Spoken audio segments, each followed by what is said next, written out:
6:59. I gotta go by the clock. That one. You're better than me. I'm watching your clock now.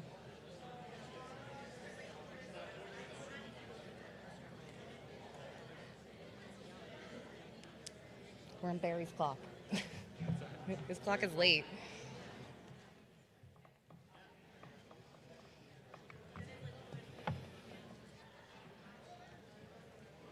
You're a minute slow.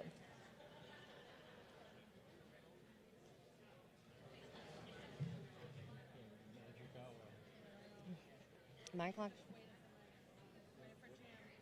Is she going to respond? Yeah, no. Okay.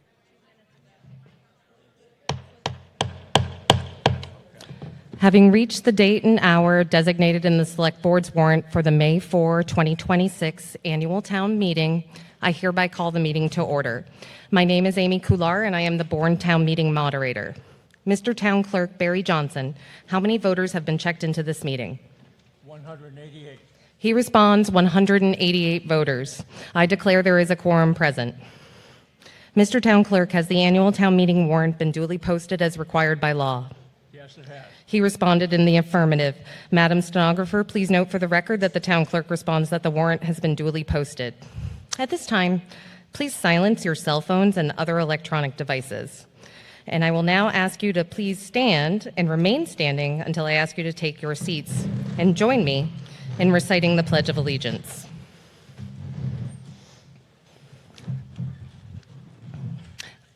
I pledge allegiance to the flag of the United States of America and to the republic for which it stands, one nation, under God, indivisible, with liberty and justice for all.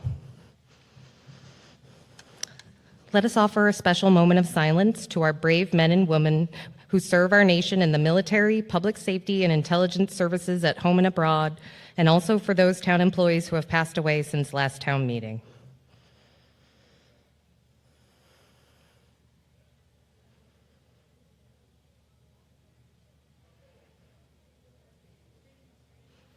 Thank you. Please be seated.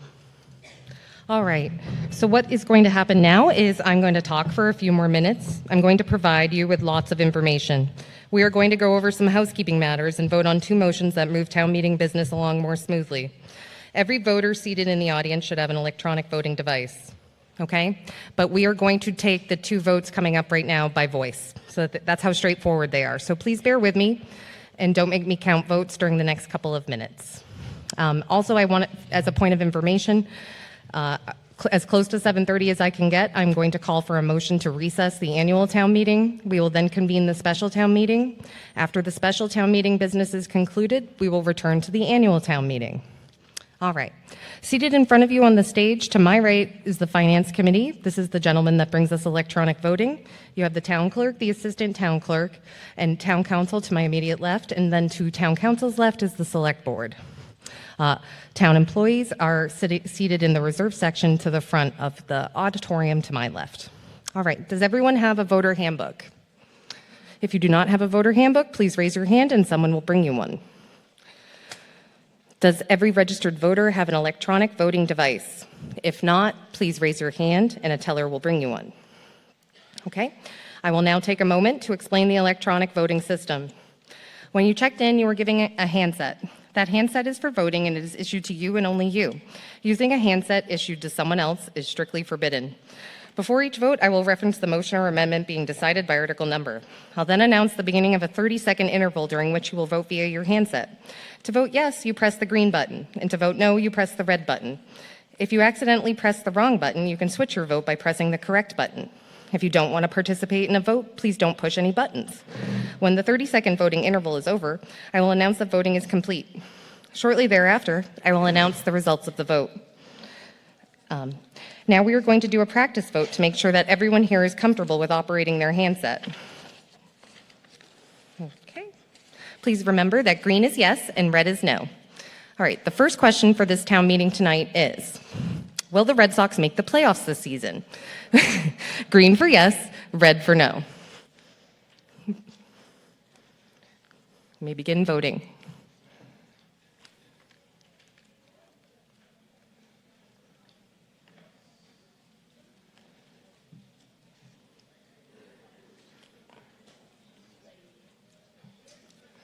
think we're good.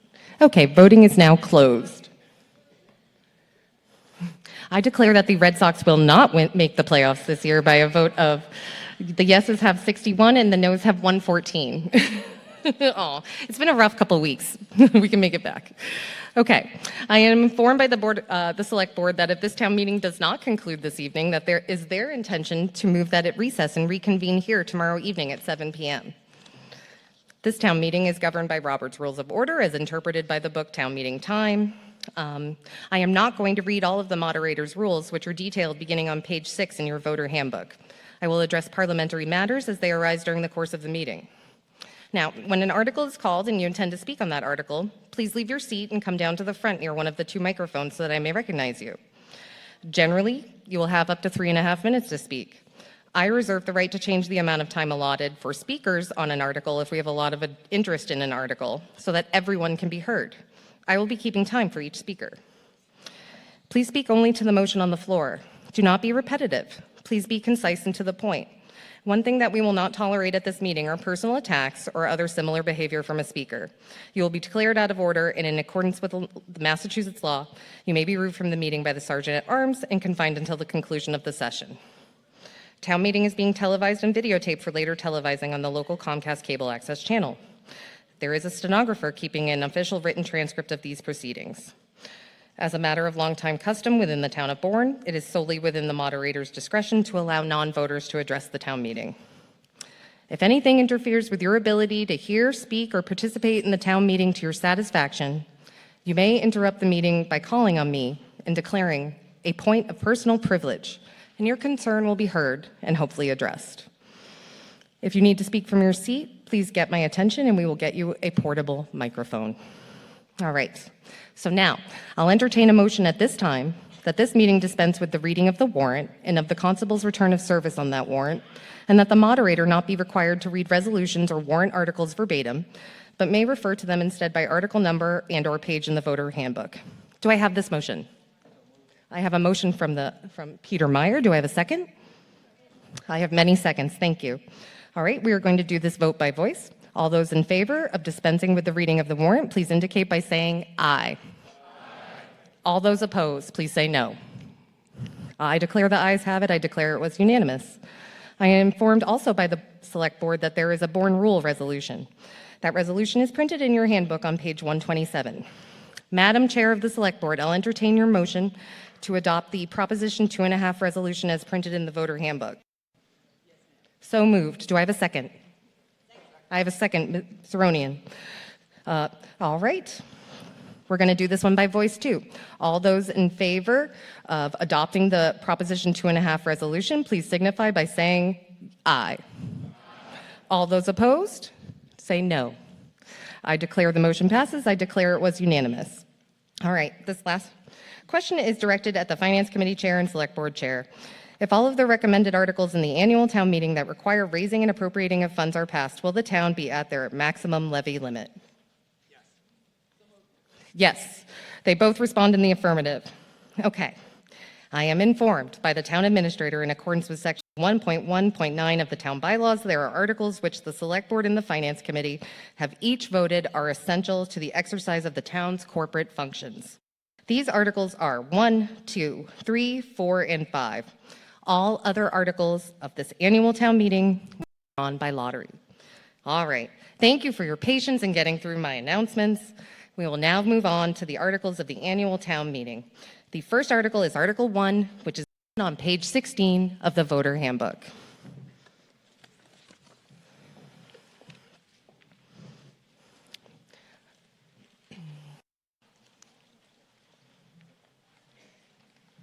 Okay.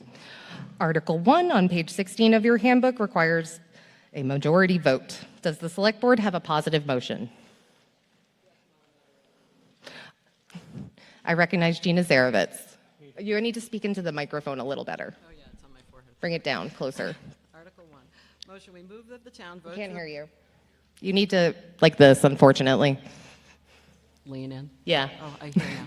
We move that the town vote to approve the use of a consent agenda, including each of the articles set forth in the warrant and Article 1, and further, that the town vote to approve Article 1 as set forth in the warrant, and further, that with respect to Article 1, items 1, 2, and including 5, to transfer $100,000 from free cash to fund costs related to payments for accrued contractual compensated absences. Mrs. Zarovitz, you have the floor.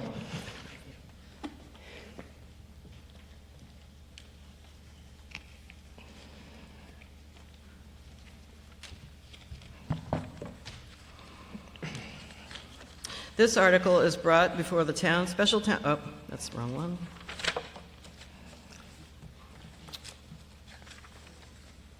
Forgive me.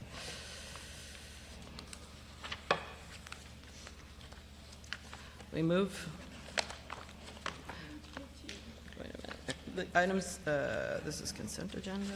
Why am I not on the right one? Thank you so much. Okay, that Thank was you. it. That's what I thought. Okay, I was started right, sorry. This article is brought before the special town meeting to provide funding for the payment of bills that were not paid after the close We're in the of annual previous- town meeting. Okay. It's okay. Do over. Yeah, back to that page I had before. Great. The items listed in the consent agenda recur annually and are housekeeping in nature. A yes or I vote in favor of the motion would approve all the consent agendas at one time. The revolving fund spending limits remain the same as the prior fiscal year. The funding for compensated absences has decreased by $100,000 from the previous fiscal year. A no or nay vote opposed to the motion would mean that town meeting would vote on the items individually. Finance Committee recommendation voted unanimously 5-0-0 to recommend. Select Board also voted unanimously 5-0-0 to recommend. Thank you.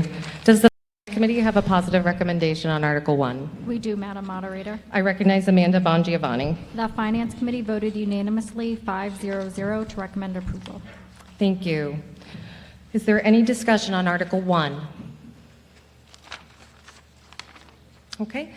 Seeing none, we can move to a vote on Article 1. This vote requires a majority vote.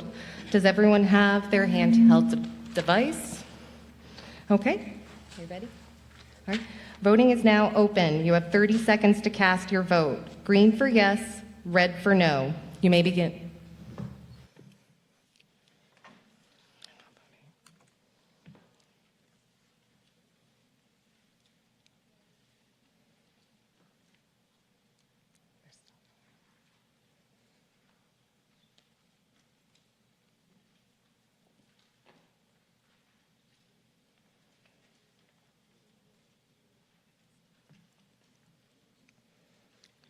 Voting is now closed.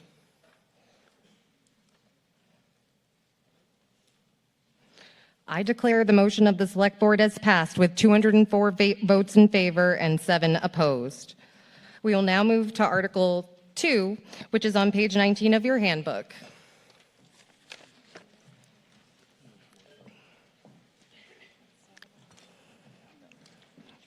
Okay. Article 2 on page 19 requires a simple majority vote. Does the Select Board have a positive motion on Article 2? I recognize Melissa Ferretti. Make sure you speak into the microphone, please, like you're really close to it. Okay.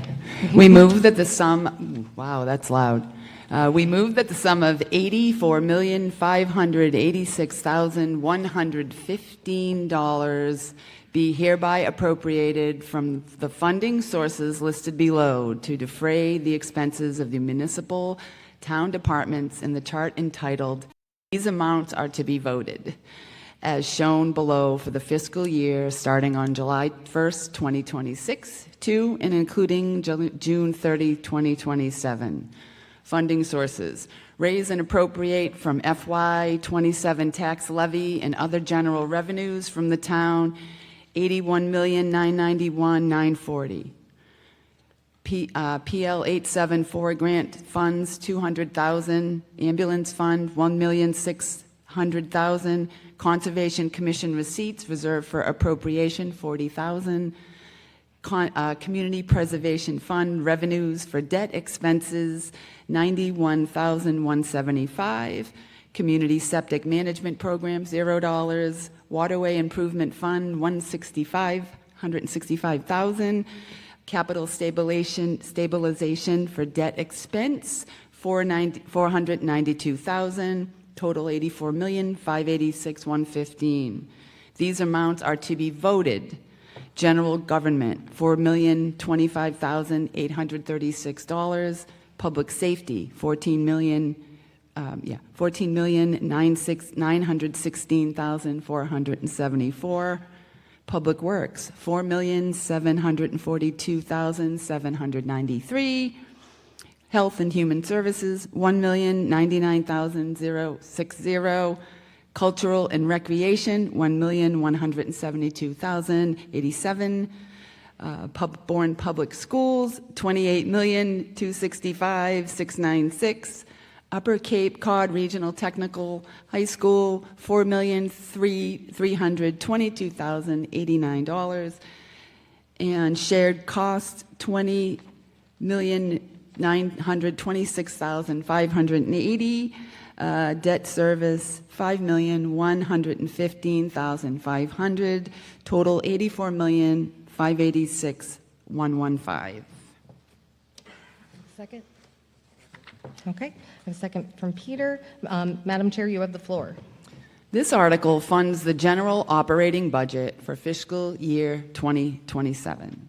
All of the town's regular recurring for salaries and wages, expenses, software subscriptions, regular maintenance, insurance, and retirement, among many other items, are included in the total. Cuts have been made to both the municipal departments and the Bourne Public Schools in order to balance the budget this year. Expenses continue to increase more than revenues, and this budget presents a very modest increase of 2.63 compared to the fiscal year 2026 budget. The proposed budget does not include a health insurance rate increase of 5%, which will be paid by both the town's budget and by the individual subscribers, both active employees and retirees who use the health insurance plans. Future budget forecast continues to raise concerns, and we are taking a proactive and careful approach to maintain a sustainable operating budget from year to year. Thank you. Does the Finance Committee have a positive recommendation on this article? Yes, Madam Moderator. I recognize Carla Emmons. The Finance Committee voted unanimously in favor of Article 2. Thank you. Is there any discussion on Article 2? I see you. My name is Doherty. I'm from Kataman.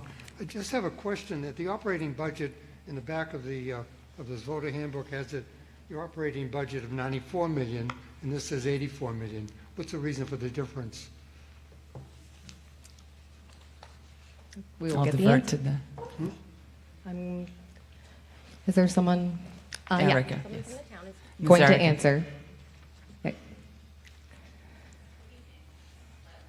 No.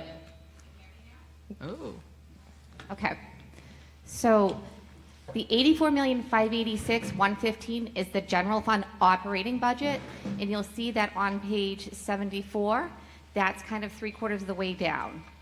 And then the 94,907,947, that includes general articles and off-budget expenditures that do not need to be appropriated as part of the general fund operating budget. Okay, so as I understand it, those articles are coming out of another fund source? I mean, that Correct. money is? Correct. Okay, thank you. You're welcome. Thank you, Mr. Doherty.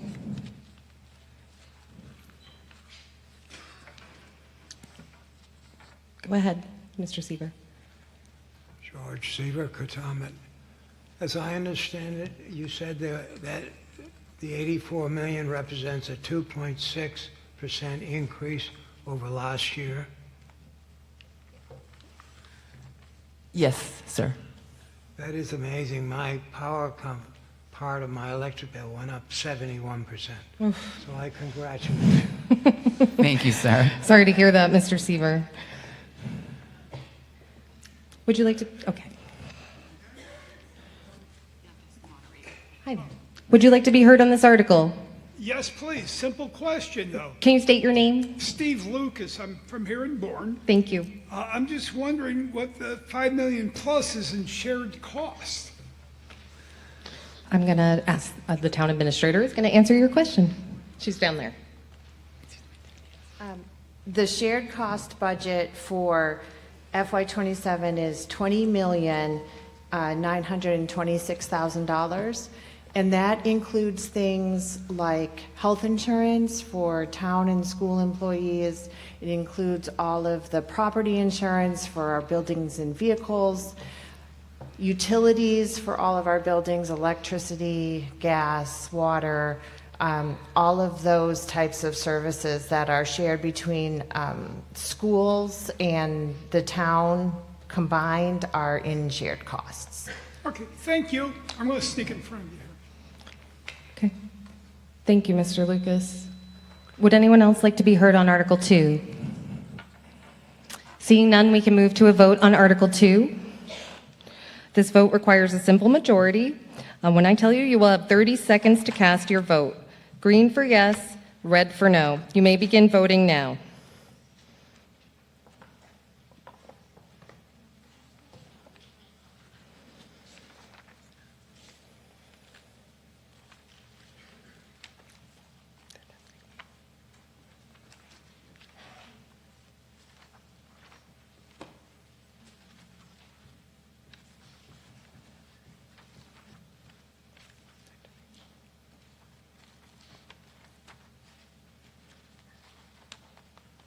Voting is now closed.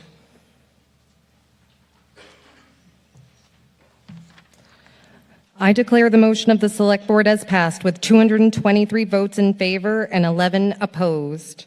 Article 3 is the next essential article. It is on page 21 of your handbook. Although at this, I think we can get through it. We're going to try Article 3 before the special.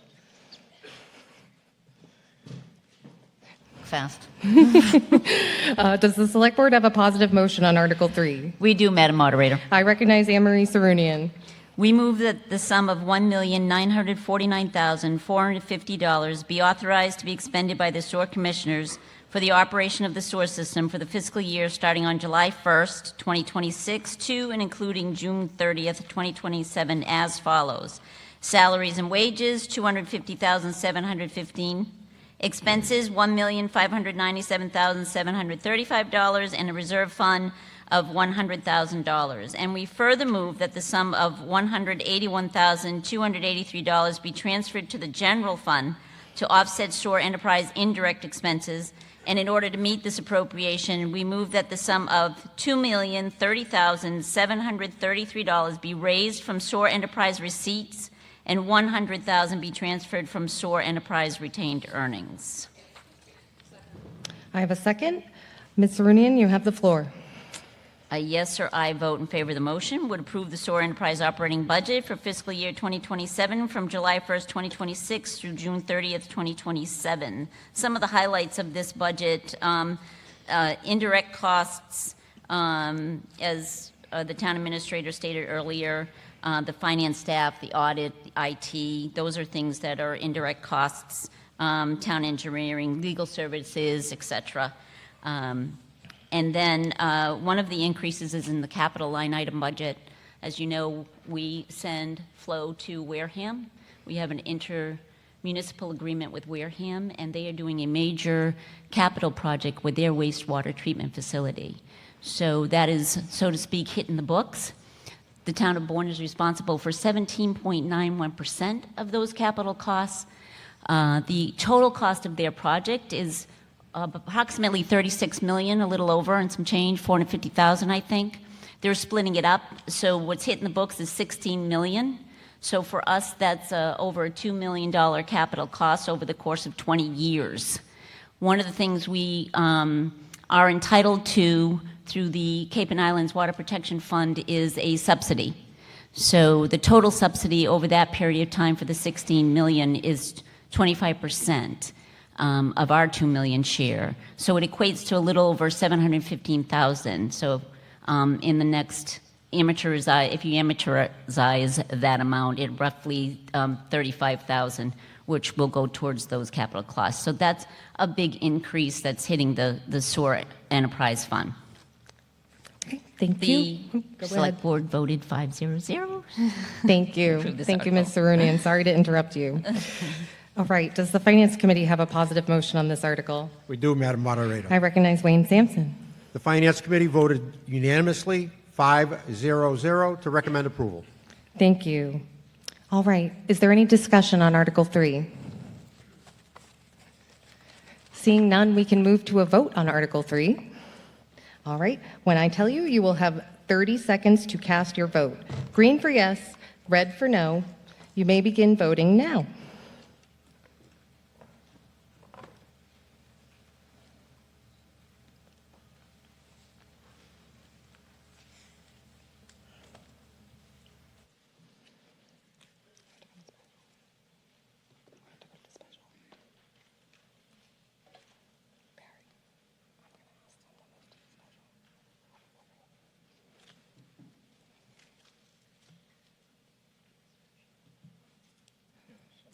Is there something wrong with the votes? Do we need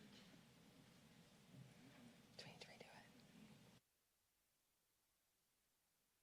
it? The voting was significantly less than the last vote, so I'm going to ask that we could revote at this time. There's about 100 votes missing from the last tally. So if everyone is okay with that, I will ask you let me know when you're ready. Article, yeah, it's number 3.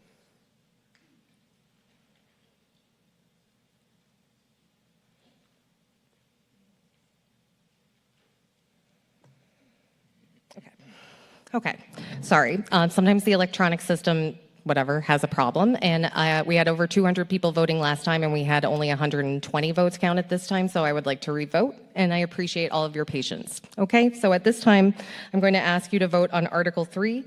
It will be green for yes, red for no.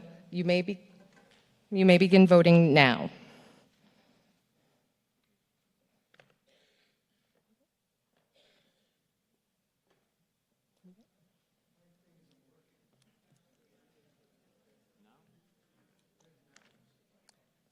Thank you. Let's see if we can get through the vote and I'll know what the tally is, and then we'll see if we have an electronic issue. I appreciate your patience.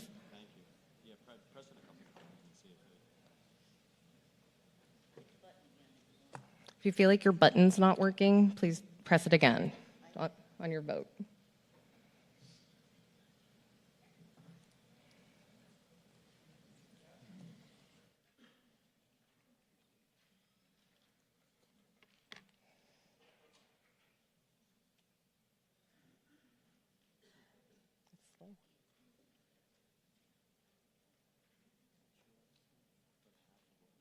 Okay. We only have 174.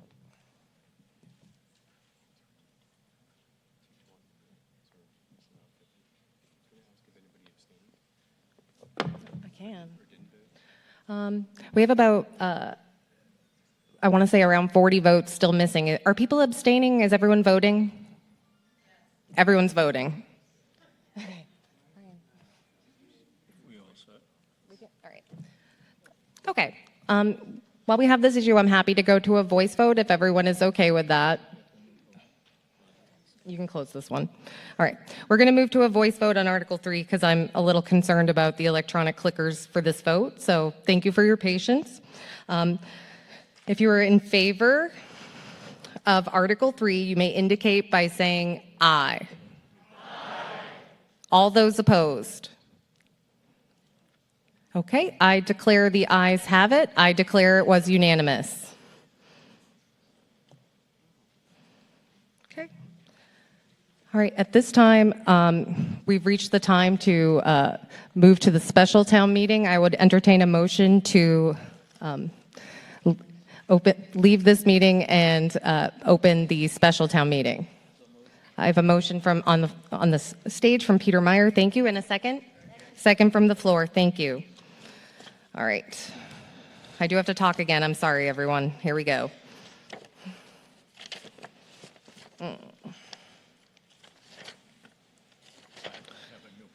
Okay, great. Having reached the date and hour designated in the warrant for the May 4, 2026 special town meeting, I hereby call the meeting to order. Mr. Town Clerk, how many voters have checked into this special town meeting? 278. 278 voters.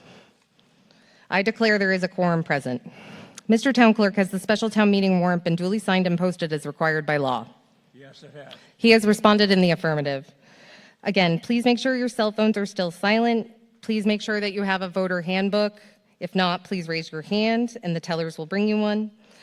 I will entertain a motion at this time that this meeting dispense with the reading of the warrant and the constable's return of service of that warrant, and the moderator not be required to read warrant articles verbatim, but may refer to them instead by article number. I have a motion. Do I have a second? Okay. All those in favor, please indicate by saying aye.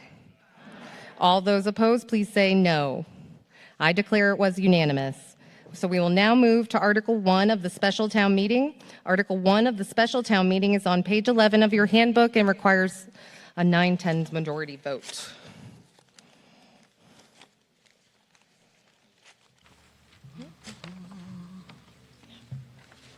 Okay. Does the Select Board have a positive motion on Article 1 of the special town meeting? Yes, we do, Madam Moderator. I recognize Gina Zarovitz. Thank you. We move that the town vote to appropriate the sum of $13,334.18 for the purposes of this article, and to meet this appropriation to, 1, transfer the sum of $11,675.38 from free cash, and 2, transfer the sum of $1,658.80 from ISWIM retained earnings to satisfy the unpaid bills of the town as listed in the chart below. By department, vendor, and amount. TA Legal, Harrington Heap LLP, amount $11,675.38. ISWIM, Kronos SAA SHR Inc., $943.42. ISWIM, Dell Technologies, $715.38, for a total of $13,334.18. Okay, do I have a second? All right, you have the floor, Mrs. Zarovitz. Okay, this article is brought before special town meeting to provide funding for the payment of bills that were not paid after the close of the previous year. A yes or aye vote in favor of the motion would allow the town to pay the outstanding bills from a prior fiscal year. A no or nay vote opposed to the motion would mean that the town would not be able to pay its outstanding bills. Finance Committee and Select Board both voted unanimously 5-0-0 to recommend. Thank you. Does the Finance Committee have a positive recommendation on this article? We do. I recognize Wayne Sampson. The Finance Committee voted unanimously, 5-0-0, to recommend approval. Great, thank you. Is there any discussion on Article 1? I know. Is it not on?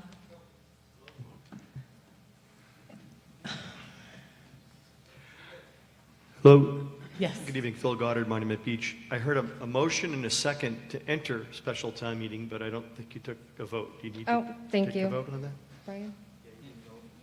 All right, we're going to take a vote then. Thank you. We're going to start over. Thank you so much. Did we do a voice vote? I feel like I did a voice vote to move into special town meeting, but if we would like to retake that vote, then I'm happy to retake it. Okay, and I'm going to take a voice vote. All those in favor of adjourning temporarily the annual town meeting and moving into the special town meeting, please indicate by saying aye. Aye. All those opposed? I declare it was unanimous. Thank you. Did you want to be heard on Article 1?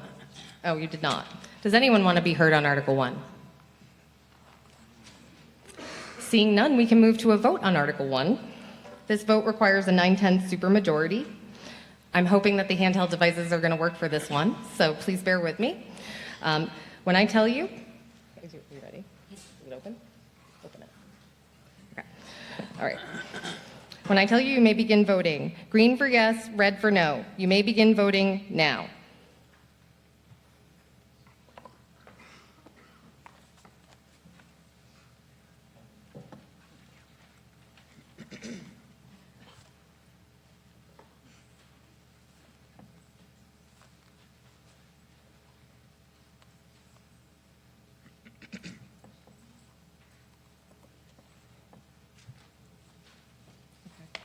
say it's not. All right. There's not getting.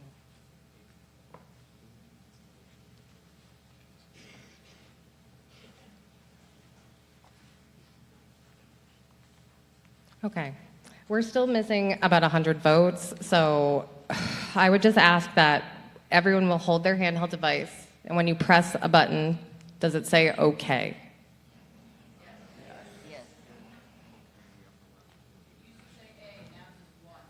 Now it says 1. It says 1. Is there a little okay box next to that on the top left? If you hold it long enough.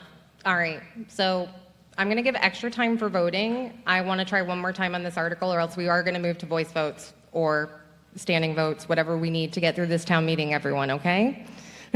So we will get through it, but I would like to try one more time with this. All right. I need to restart it because I need to count it. Can you, yeah. Okay.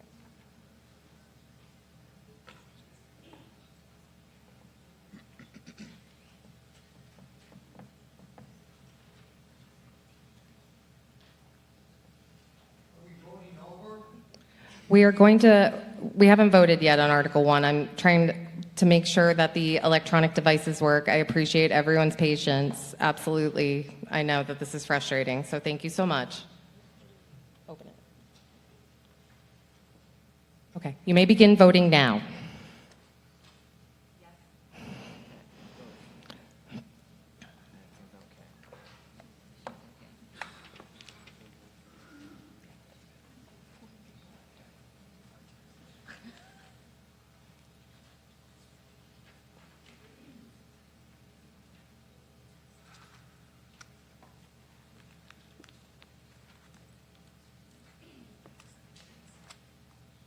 All right.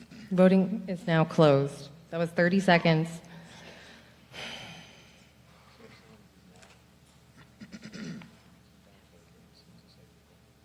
All right.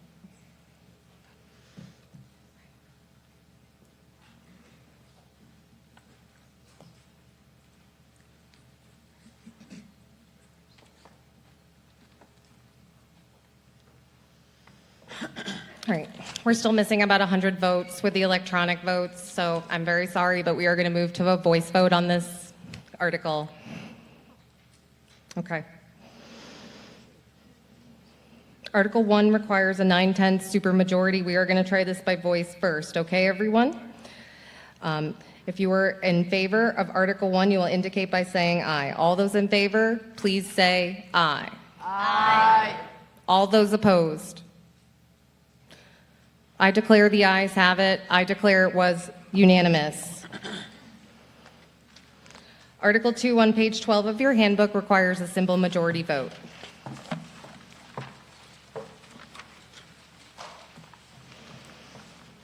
Does the Select Board have a positive motion on Article 2? We do, Madam Moderator. The Select Board voted unanimously 5-0-0 for this, approval of this article. Okay, do you have a positive motion? Oh, yes, sorry. We move that the town vote to amend the action taken under Article 2, Fiscal 2026 budget of the 25 annual town meeting by 1, appropriating monies in the amount of $470,000 as specified in the chart entitled Funding Sources below, and 2, increasing expenses by $470,000 as specified in the chart below, entitled These Amounts Are to Be Voted. Funding sources: free cash $470,000, total $470,000. Amount to be voted: Public Works $470,000. Okay, thank you. You have the floor, Ms. Ferretti. Okay. This article moves additional money into the DPW's budget for snow and ice removal to help address the deficit caused by the heavy snowfall and frequent storms last winter.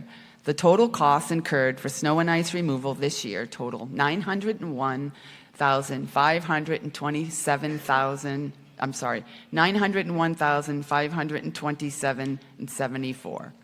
which results in a deficit of $563,527.74. The remainder of the deficit, $93,527.74, will be covered at the end of the fiscal year by using unspent funds within the town's current operating budget. Between this proposed budget adjustment and the year-end transfers, the town does not anticipate needing to raise any of the deficit on the recap sheet, and the deficit will be fully covered without any additional impacts on the taxpayer. A yes or aye vote in favor of the motion increases the FY26 operating budget to allow the proposed adjustment. A no or nay vote opposed to the motion keeps the budget as is, as it was previously voted, and funds for the snow and ice deficit would be raised on the recap sheet. Thank you. Does the Finance Committee have a positive recommendation on this article? Yes, Madam Moderator. I recognize Tom Joyce. The Finance Committee voted unanimously 5-0-0 to recommend approval. Thank you. Is there any discussion on Article 2? Seeing none, we can move to a vote on Article 2. This vote requires a simple majority. If you are voting in favor, you will say yes. If you are voting against, you will say no. This vote will be by voice. All those in favor of Article 2, please indicate by saying aye now. Aye. All those opposed, please say no now. I declare the ayes have it. I declare the motion of the Select Board has passed. Article 3, is on page 13 of your voter handbook. All right, does the Select Board have a positive recommendation on Article 3? We do not, Madam Moderator. Okay, thank you. Does the Finance Committee have a positive recommendation on this article? The Finance Committee voted unanimously to recommend indefinite postponement. So no, we don't. They do not have a positive recommendation. Thank you. All right, does anyone have a positive motion on Article 3? Yes, I do. Can you state your name for the record, please? My name is Arthur Perlman. I represent Jignesh Patel, the owner of H&G Convenience, which does business as Country Farm, located at 365 Barlow Landing Road at Pocasset section of Bourne. I'm prepared to make a motion for Mr. Patel. On Mr. Patel's behalf, we move that the town authorize the Bourne Select Board to petition the General Court for a special legislative authority to issue an annual all alcohol beverage license not to be drunk on the premises, which is also known as an off-premise license, to be exercised specifically at 365 Barlow Landing Road in the Pocasset section of the town of Bourne, on such further terms and amendments that are within the scope. And for those of you who have a printed copy of this motion, the next word says objections. It should be objectives. So it's the scope and objectives of this motion as the Bourne Select Board deems appropriate, and the General Court may make such clerical or editorial changes of form as to the bill as the General Court deems appropriate. Thank you. Do I have a second? I have a second from the floor. Thank you. You have the floor. Thank you. Jignesh Patel and his cousin Harry have owned and operated Country Farms at 365 Barlow Landing Road in Pocasset, a section of Bourne, for many years, approximately 20. Jignesh lives in Bourne with his wife, Janki, and his two children, Diane and Divya. Currently, like most small family-owned businesses in this area, Country Farms makes money in the summer and then loses money in the winter. By having a liquor license, they will be able to offer popular beers, reasonable priced wines and spirits, along with the bread, milk, eggs, and other food products they already offer. This addition, they believe, will allow them to be profitable. Their customers have been requesting this, that they carry these products for years. There are an additional 1,300 square feet of space in the building where this business operates, and if the license is approved, the store will extend into that other 1,300 square feet. This is a great location for liquor license, as the store is large enough to have a good selection, and the customers are already coming for their staples, and they will not have to then drive to another location for their beer, wine, and spirits. Also, this is a residential area, and a large portion of their customers walk to the store, and therefore they would not have to drive at all if there were a liquor license at this location. The customers that do drive to the store, there is a large parking lot.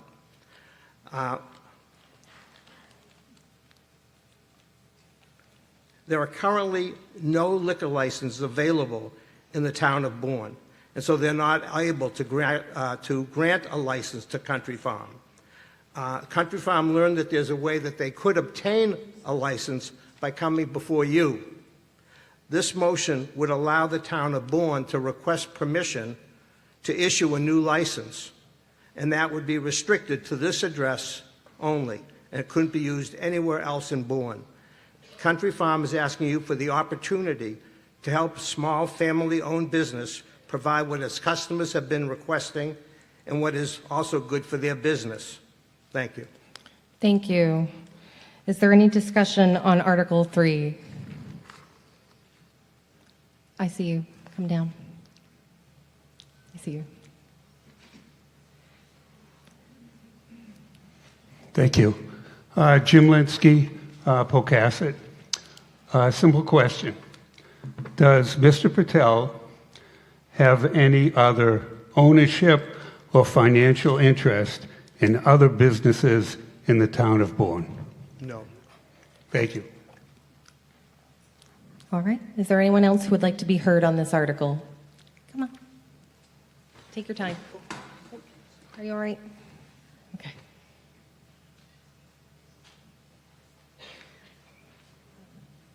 Hi for me. Okay, thank you. Joan Eccleston from Pocasset. I've known the Patels for the 20 years that they've been here.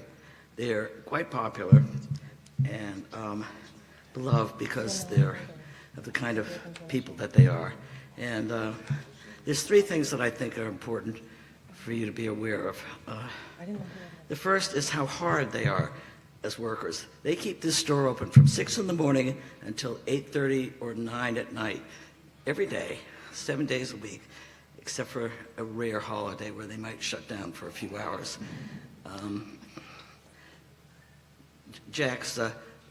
Mr. Patel's nickname is Jack. We all call him Jack. And he is a beloved character. The second thing you need to know, besides them being hardworking, is I find them to be very morally elevated people. They are Hindu, and they have very high standards, which we have discussed many times. Among other things, they don't smoke, and they wouldn't sell cigarettes to a kid who came in to buy some cigarettes who was underage. And furthermore, they would not sell alcohol if they were to get a license to somebody coming in intoxicated, wanting to purchase more. They have good standards. The third thing you should perhaps be aware of, and the last thing, is that they have the building they're in has basically two stores: the convenience store and another store that's right next to it. And I know that Jack has been trying for several years to get other people in town interested in setting up a business in that store, and has not had much luck. And we all should be aware of how hard it is to get new businesses to fill vacant stores in Pocasset, because we've had several vacancies recently. The other thing, what occurred to him, and he has tried to get some of the real estate people helping him to get another customer, another business in the store. What occurred to him finally was that perhaps if he could get a liquor license, then he finally might be able to make enough money to send his very bright senior in high school off to a good college, which is coming up this next year. He really is looking for a way to try to break even. Thank you. Thank you very much for that. I'm going to speak. And Sir, so I recommend. Thank you. Despite the Board of Selectmen and the Finance Committee is not recommending this. I recommend that you vote for this. All you're doing is asking the state legislature Thank to you. authorize another liquor store. Sir, I'm sorry, I was confused. I thought you were a Bourne voter. You cannot make a motion at town meeting if you are not a Bourne voter. Do you have someone on the floor who is willing to make the motion for you?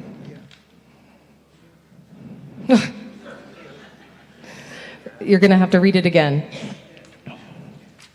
Can you state your name for the record again, please? Joan Eccleston from Pocasset. Thank you. Go ahead. You have the floor to make the motion. Thank you. On Mr. Patel's behalf, we move that the town authorize the Bourne Select Board to petition the General Court for special legislative authority to issue an annual all-alcoholic beverages license, not to be drunk on the premises, also known as an off-premises license, to be exercised specifically at 365 Barlow's Landing Road in the Pocasset section of the town of Bourne, on such further terms and amendments that are within the scope and objectives of this motion, as the Bourne Select Board deems appropriate, and the General Court may make such clerical or editorial changes of form to the bill as the General Court deems appropriate.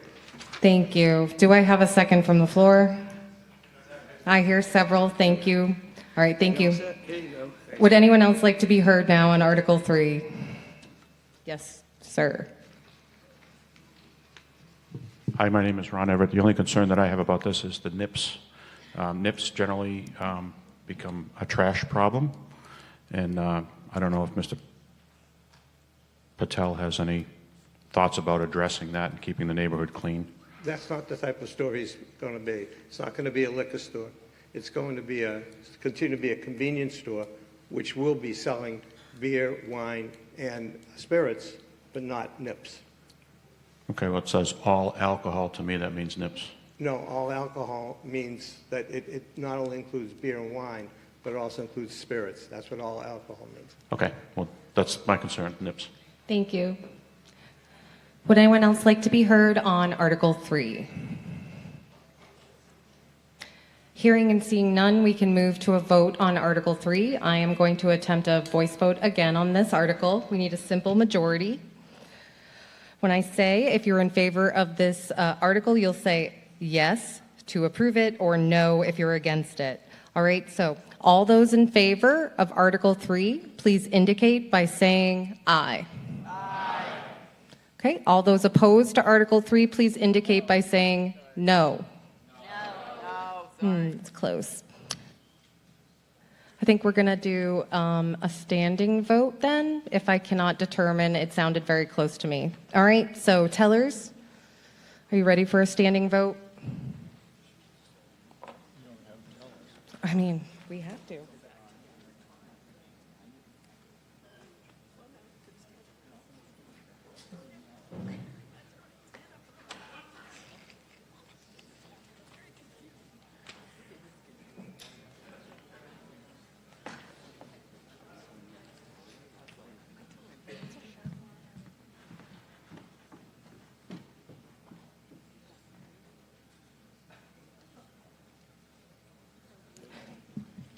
Sorry, everyone. We are used to electronic voting here in Bourne now. We have to get the tellers, their clickers, so that they can count your votes properly. Okay? I appreciate your patience. Do we have that?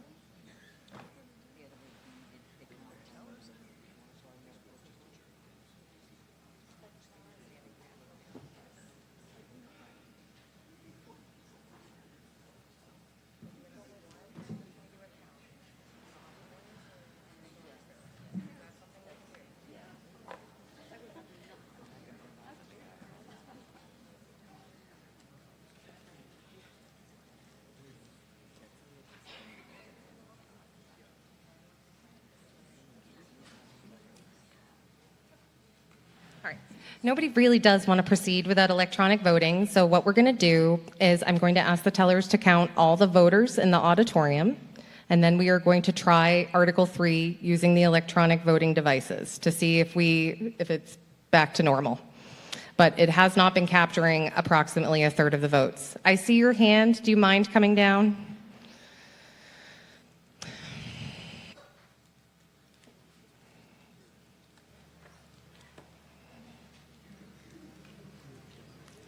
Hello, Thanks. Andrew Cooney, Monroe Beach. Go ahead. I'm just suggesting maybe we provide some instruction for some folks who haven't been using these in a while or ever. Yep, we can even take another practice vote or two. I like what you're suggesting. I definitely want the electronic voting devices to work tonight, so we're going to be patient with that right now. So instruction on how it actually works. So we have the person who knows how it works, and I'm going to ask him. But the instruction is basically, as I explained at the beginning, we only have 2 buttons that are activated on these devices. It's the green for yes and red for no. If you don't want to vote on an article, don't press any buttons. If you made the wrong vote, you can press the correct button. All right. Madam Moderator, but just a point of order real quick. Ian Rubenstein from Sagamore. What I've noticed on these clickers, and I'm sure people understand, is since you can change your vote, you have the option of pressing the button more than once. What I found is you press a yes vote, for example, more than once until the OK appears, it will register the vote. If you press it once and the A appears, it will not register your vote. Thank you. My suggestion is the directions should include pressing that there's choice more than once until the OK appears. All right, thank you for that. Appreciate you. So we're going to try to press the green or red button until the OK appears when we run through this next vote.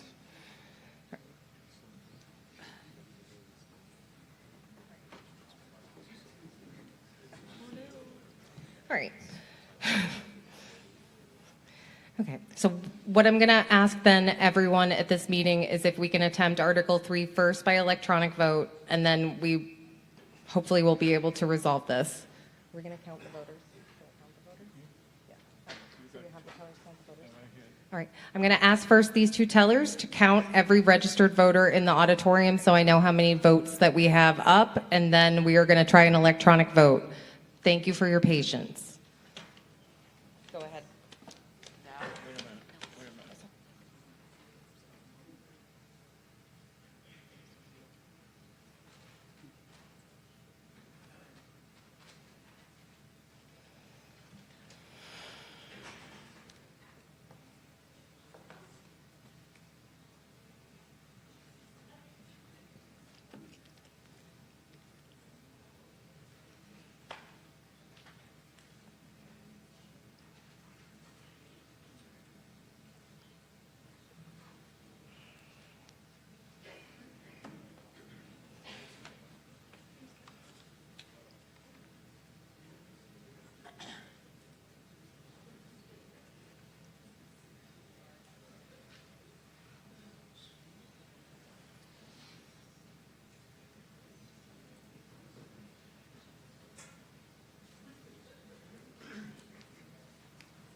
Yeah, I got one. Yep. Not Brian, yeah. What about Finance Committee?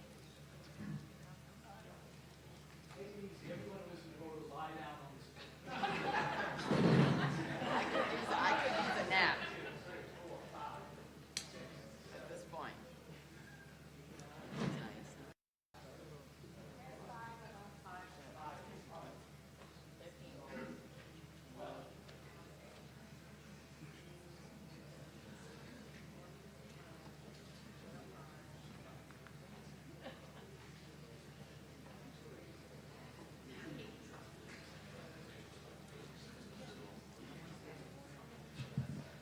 Okay, we have 282 voters in the room. We are going to try Article 3 with the electronic voting devices. Taking the advice of our fellow citizen, we are going to make sure that we press the button that we chose until you get the okay. Okay? Green is going to be yes, red is still going to be no. All right. Okay, you may begin voting now.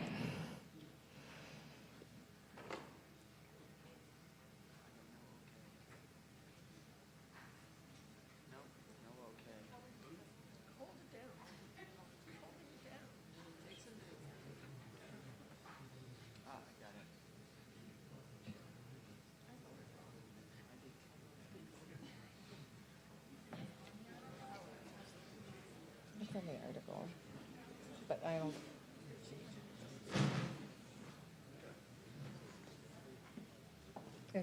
We're over 100. Unfortunately, we're not capturing about 70 to 80 of the votes still, so I'm going to be going to standing votes for votes that I cannot determine by voice if they have passed or not, okay? It will take a little more time than usual. My apologies in advance.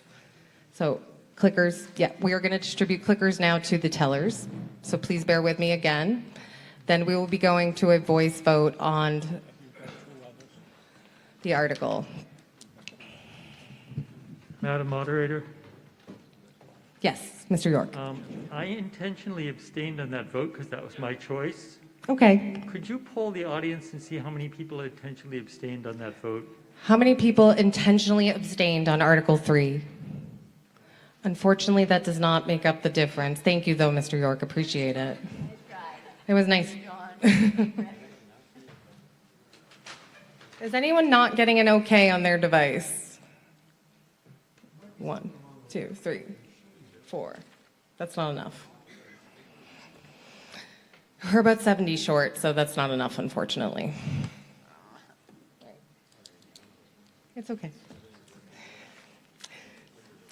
I've been assured that everything is working technologically, so I'm not sure what's going on. Just waiting for the tellers to get ready.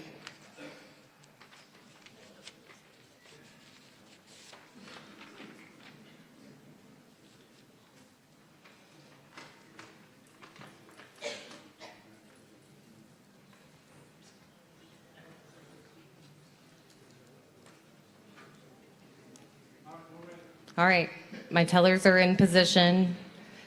We're going back to old-fashioned town meeting. Okay, we're going to move to a vote now on Article 3. This vote requires a simple majority. I'm going to do this vote as a standing count so that we can get an accurate count and move forward through the special town meeting. If you are in favor of Article 3, please stand now so that the tellers can count your vote. I am not voting.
Perfect.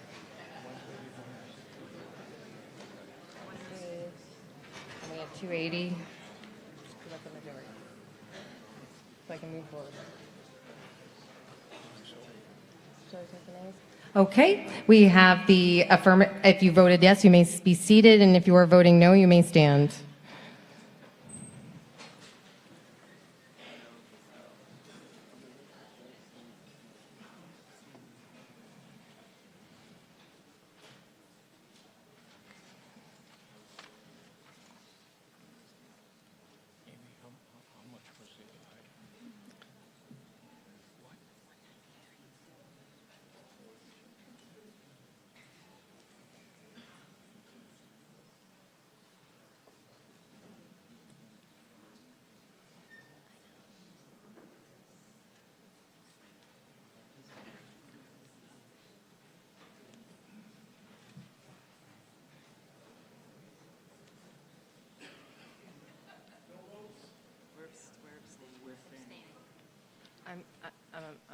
I break the tie.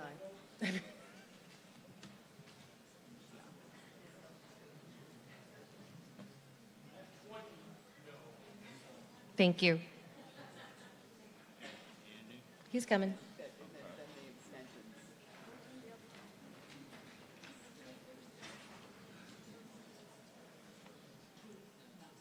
Thank you.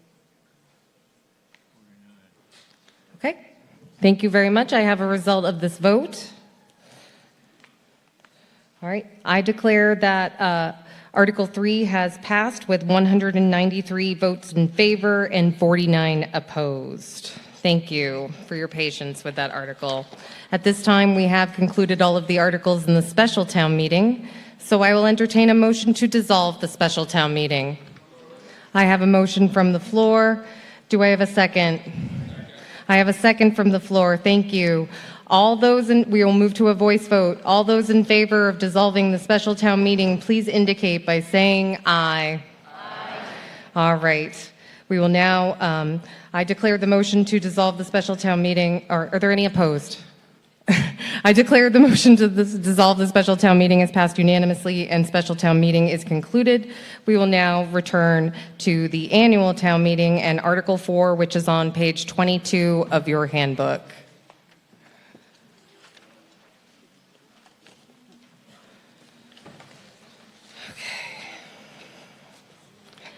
Does the select board have a positive motion on Article 4? Yes, we do.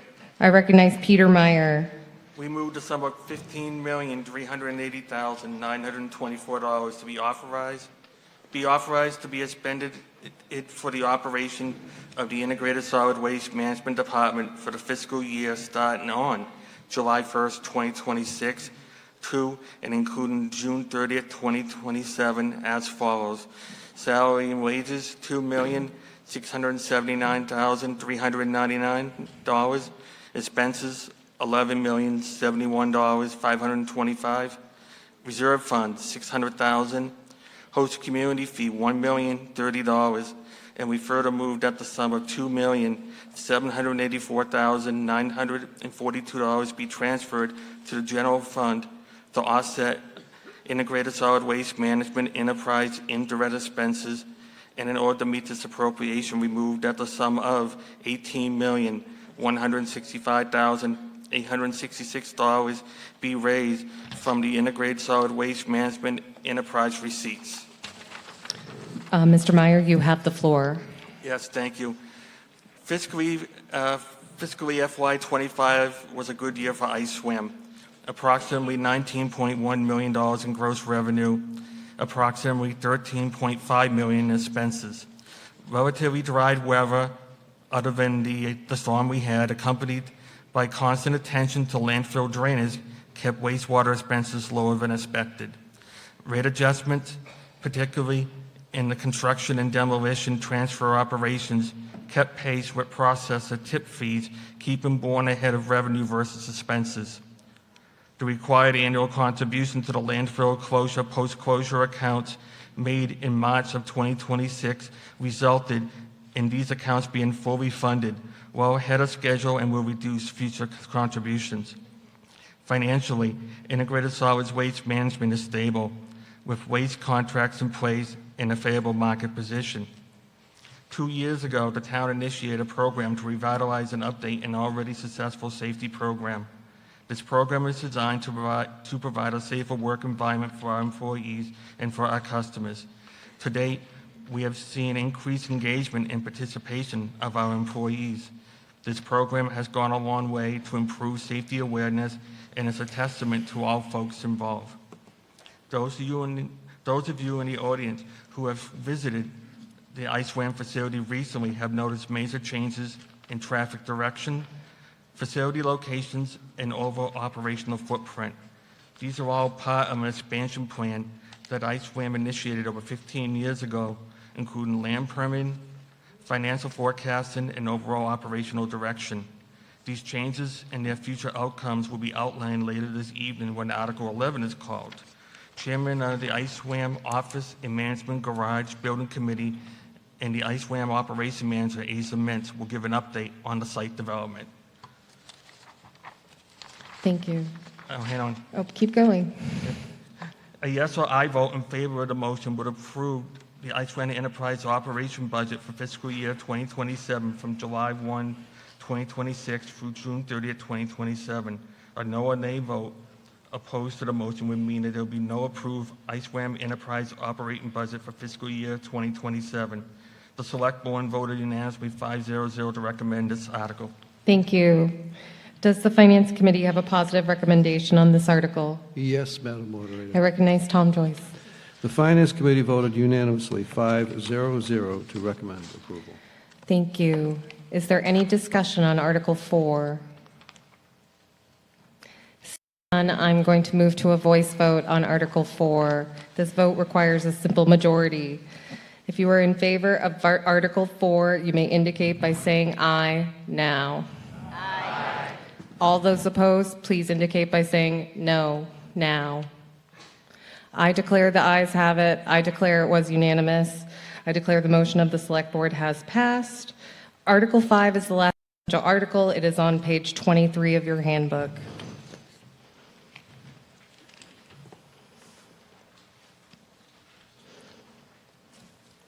Okay. Article 5 on page 23 of your handbook requires a 2/3 majority vote. I recognize, does the Select Board have a positive motion? Yes, we do, Madam Moderator. I recognize Gina Zarovitz.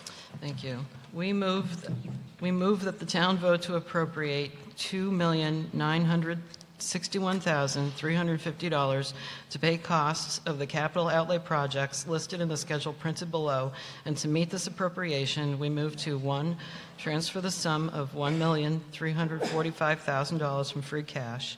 2, transfer the sum of $250,000 from Waterways Improvement Fund. 3, transfer the sum of $634,350 from ISWAM retained earnings. We further move to authorize the town treasurer, with the approval of the Select Board, to borrow the sum of $732,000 under and pursuant to General Law, Chapter 44, Section 7.1, or Section 8.14, or any other enabling authority, and to issue bonds or notes of the town therefore. And further, that while such bonds or notes shall be general obligations of the town, it is the intent of the town that such bonds or notes be paid in the first instance from the Sewer Enterprise Fund for the capital budget fiscal year 2027.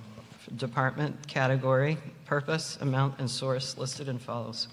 1, engineering, technology, GIS digitization, $30,000 digitization, $30,000 free cash. 2, police, transportation, replacement of 3 vehicles, $275,000 in free cash.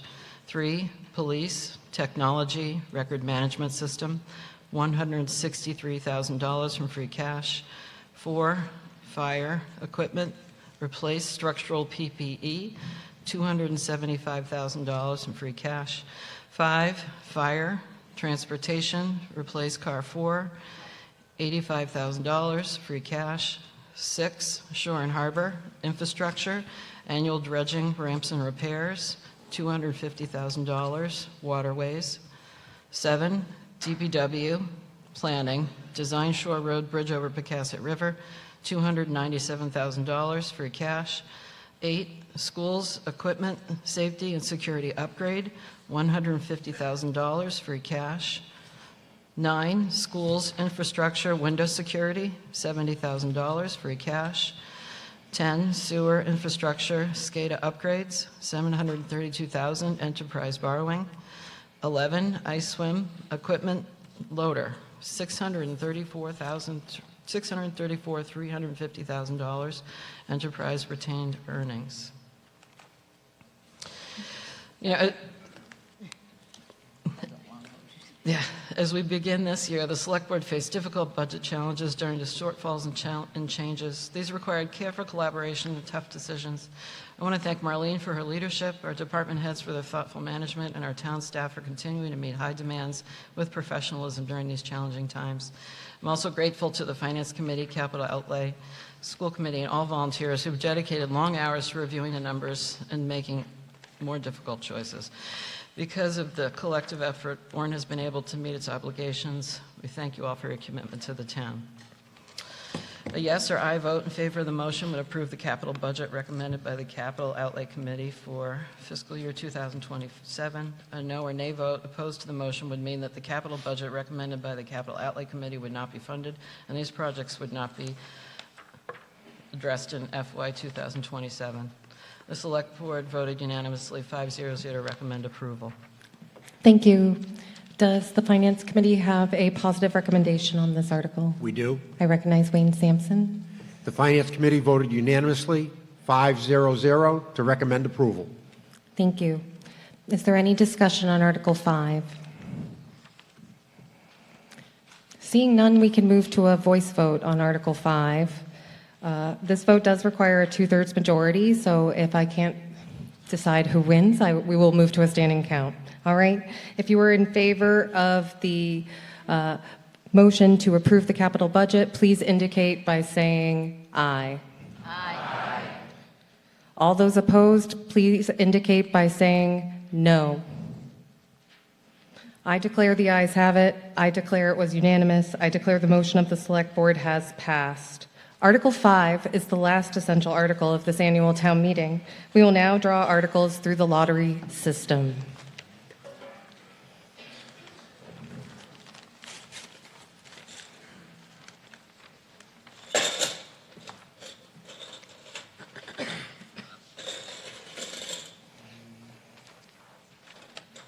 Article 17.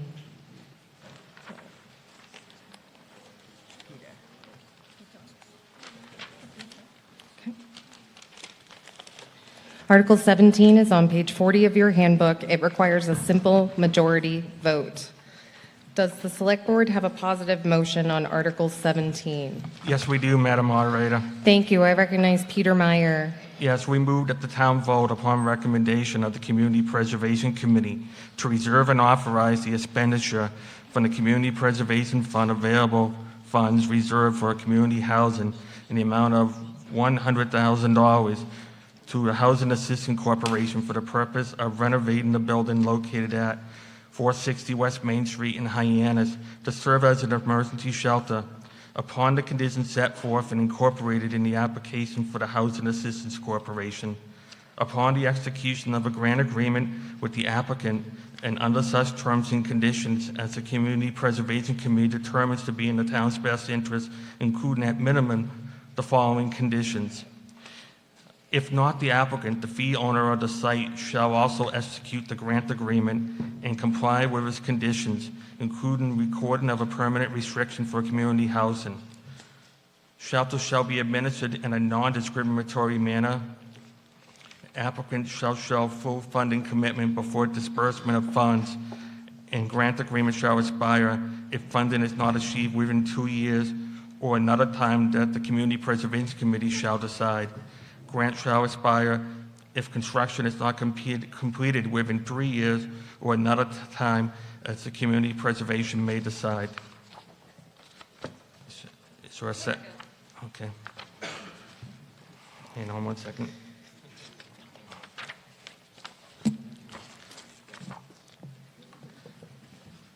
A yes or no vote in favor of the motion provided funding for the proposed project recommended by the Community Preservation Committee. A no vote or nay vote opposed to the motion means that the funding will not be provided in the Community Preservation Funds will not be provided this time. The Select Board voted unanimously 4-0 to recommend approval of this article.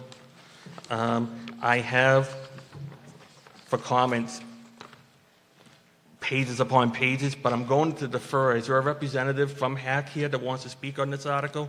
If not, then I'm going to start going about what I have to say. Do we get a second? Okay.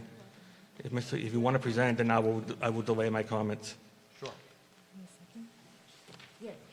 All right. Go ahead, Peter. I'm going to have Mr. We're going to defer? All right. Yep. You may go ahead. Yes, you have the floor.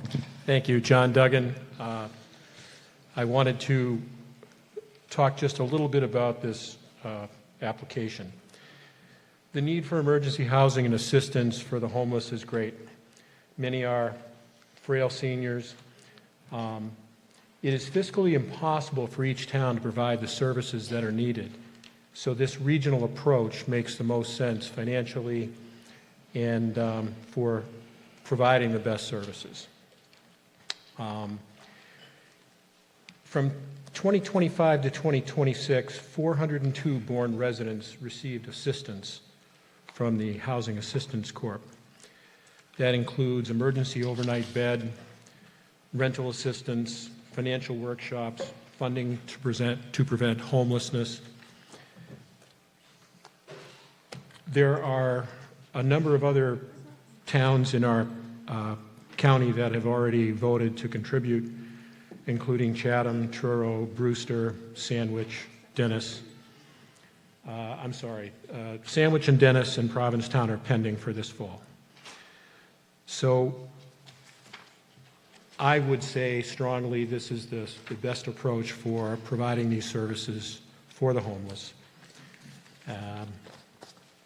From an agency that has experience with it and also has the ancillary services included of counseling and direction and training. Thank you. Thank you. Thank you. Peter, do you have anything else? I'll wait, just because we got too many other things to do. Does the Finance Committee have a positive recommendation on this article? Okay. So the Finance Committee voted 2 in favor, 2 opposed, and 1 abstention when discussing whether or not to recommend approval of this article. Thank you. Is there any discussion on Article 17? Yes. All right, I see you right there. State your name, please, sir. I'm Bob Zabel from Seabreeze Drive. I lived in Bourne for 35 years. Full disclosure, I had been a volunteer for the Housing Assistance Program, or HAC, from 2003 until 2019, when COVID ended my work with them. I was a driver for parents for the Katomet Family Shelter, taking them shopping, sometimes to medical or methadone appointments, and I did some weekly shopping for the shelter itself. At that time, residents who had been homeless came from all over, as often from off-Cape as from on-Cape. A few came from Bourne, and some ended up in Bourne housing. Almost all were parents with relatively young children. As I understand it, the Noah shelter, as it was called then, in Hyannis, housed adults, not families, who also came from all over. I only know personally now of one man in Bourne who is homeless. He shows up intermittently at the Council of Aging Bridge Cafe, where I now volunteer, with enough money to buy lunch and as much free coffee as he can drink. He carries a lot of his life on his bicycle. That said, in the last 2 years, from the information I have, from 2023 to 2025, I am told there were 42 folks from Bourne who were in shelter over the course of that time, 22 of them placed in permanent housing. We as a town gained from that shelter. HAC is the primary agency for folks who are homeless, threatened with homelessness, or seeking affordable housing, which, as everybody knows, is scarce. Rents and the cost of homes on the Cape have skyrocketed. And if anyone has seen the traffic jams in the morning and late afternoon at the Bourne Bridge over the past several years, it's clear that folks who work among us cannot afford to live among us. Some of the homeless have jobs, and sometimes even the transportation to get to those jobs. In 2025, nearly half of the shelter residents had jobs. They just didn't have the funds for first month, last month, and security, even if they could afford the apartment. They live in their cars or on the streets or move from one friend or family member to another. Current data indicates that shelter residents, or guests as they are called, are older, 62 and above, on fixed incomes, and many have health challenges. 40% were working in the last year, and 84% of them were Cape residents. The shelter takes care of our own. HAC in this warrant is asking for $100,000 from community preservation funds. That's not a lot in comparison to CPA resources, but it's also not chump change. The purpose is to contribute Bourne's share of a regional financial investment in the relocation and reconstruction of what was formerly HAC's main offices into a larger and more resource shelter than now exists. HAC outsourced the administration of what was formerly called the Noah Shelter to Catholic Charities, a social service agency noted for its work among the disadvantaged in life. St. Benedict Joseph Labre is the patron saint of the homeless, and the shelter is now called St. Joseph's House. It is a regional facility on Cape, a temporary home, a respite for folks who need time and help to stabilize themselves and find more permanent housing. The beauty of this facility is that it has adjunct health services and staff who work with the residents as they move through the program toward more stable housing and jobs for those who are willing and able. The shelter also eases demands on first responders and emergency rooms. The new facility will have more usable space and the ability to expand daytime programs for residents. As you have heard, the town's fathers and mothers are mixed in their recommendations on this request. You haven't heard that yet, but you will. The Finance Committee tied while the Select Board was in favor. This new larger and better resource shelter cares for our homelessness. Bourne's homeless included, many in that circumstance through no fault of their own. And many folks in this day and age are just a paycheck away from the same situation. HAC looks out for them in a competent and professional way. It works with our local housing authorities and other charitable organizations on Cape to make sure that anyone who needs shelter can have it and to assist them to a better place in life. I'm sorry, Mr. Zabel. Last sentence. As we are part of this regional request, I urge town meeting to support the CBA funding. Thank you. Thank you. Good timing. Thank you very much. Mr. Doherty, I recognize you. Yeah, 460 West Main Street, as I recall, that building was only half occupied by housing assistants. The other half of it was housed Family Behavioral Services, which was part of Cape Cod Healthcare. So the first question is, does the Housing Assistance Corporation own that whole building? Or is there an additional issue with regard to purchasing the other half of it? Mr. Meyer is saying that it's his understanding they own the building. Okay.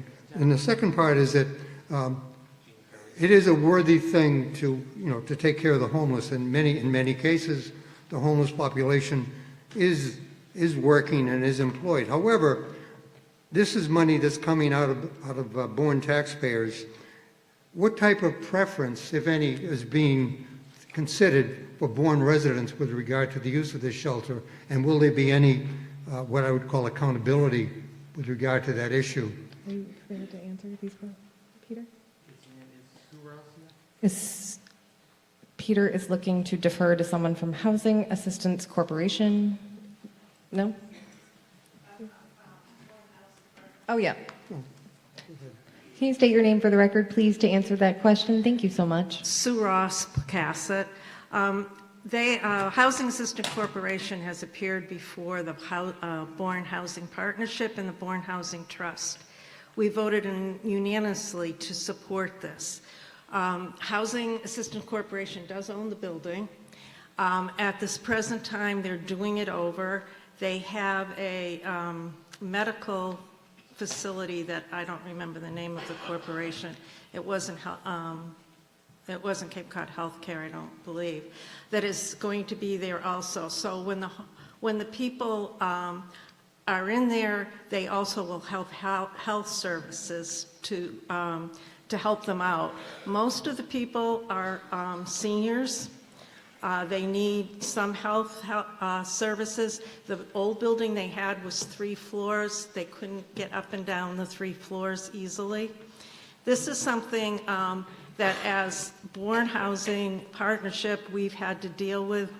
You look around and see maybe only one person that's homeless. That's because our town police, fire have helped HAC get people to the right shelter. then they get counseling, and then they get some kind of help to raise them up. We need to do this. It's just like we need, we could not, as a town, afford to have a tech school by ourselves. So we're in a regional place. We all contribute to it. It's the same thing with housing. If we don't have enough money within our own town budget to help these people raise themselves up, then we need to go and help others. We are the second highest town on the Cape to use these facilities, Barnstable and then Bourne. So they are not going to say no to somebody because they're not from Bourne. But everybody's giving $100,000 on the Cape. So it's a community thing. It's Cape Cod as a community. And I hope that you will all vote for this. It's very important. Because you don't see the homeless doesn't mean they're not here. Thank you. Okay. Mr. Doherty, did that answer your question? Her statement has certainly touched my heart, and I certainly withdraw any complaints or rejections to it. Thank you. Did you want to be heard? Just briefly, I'm Gene Curry.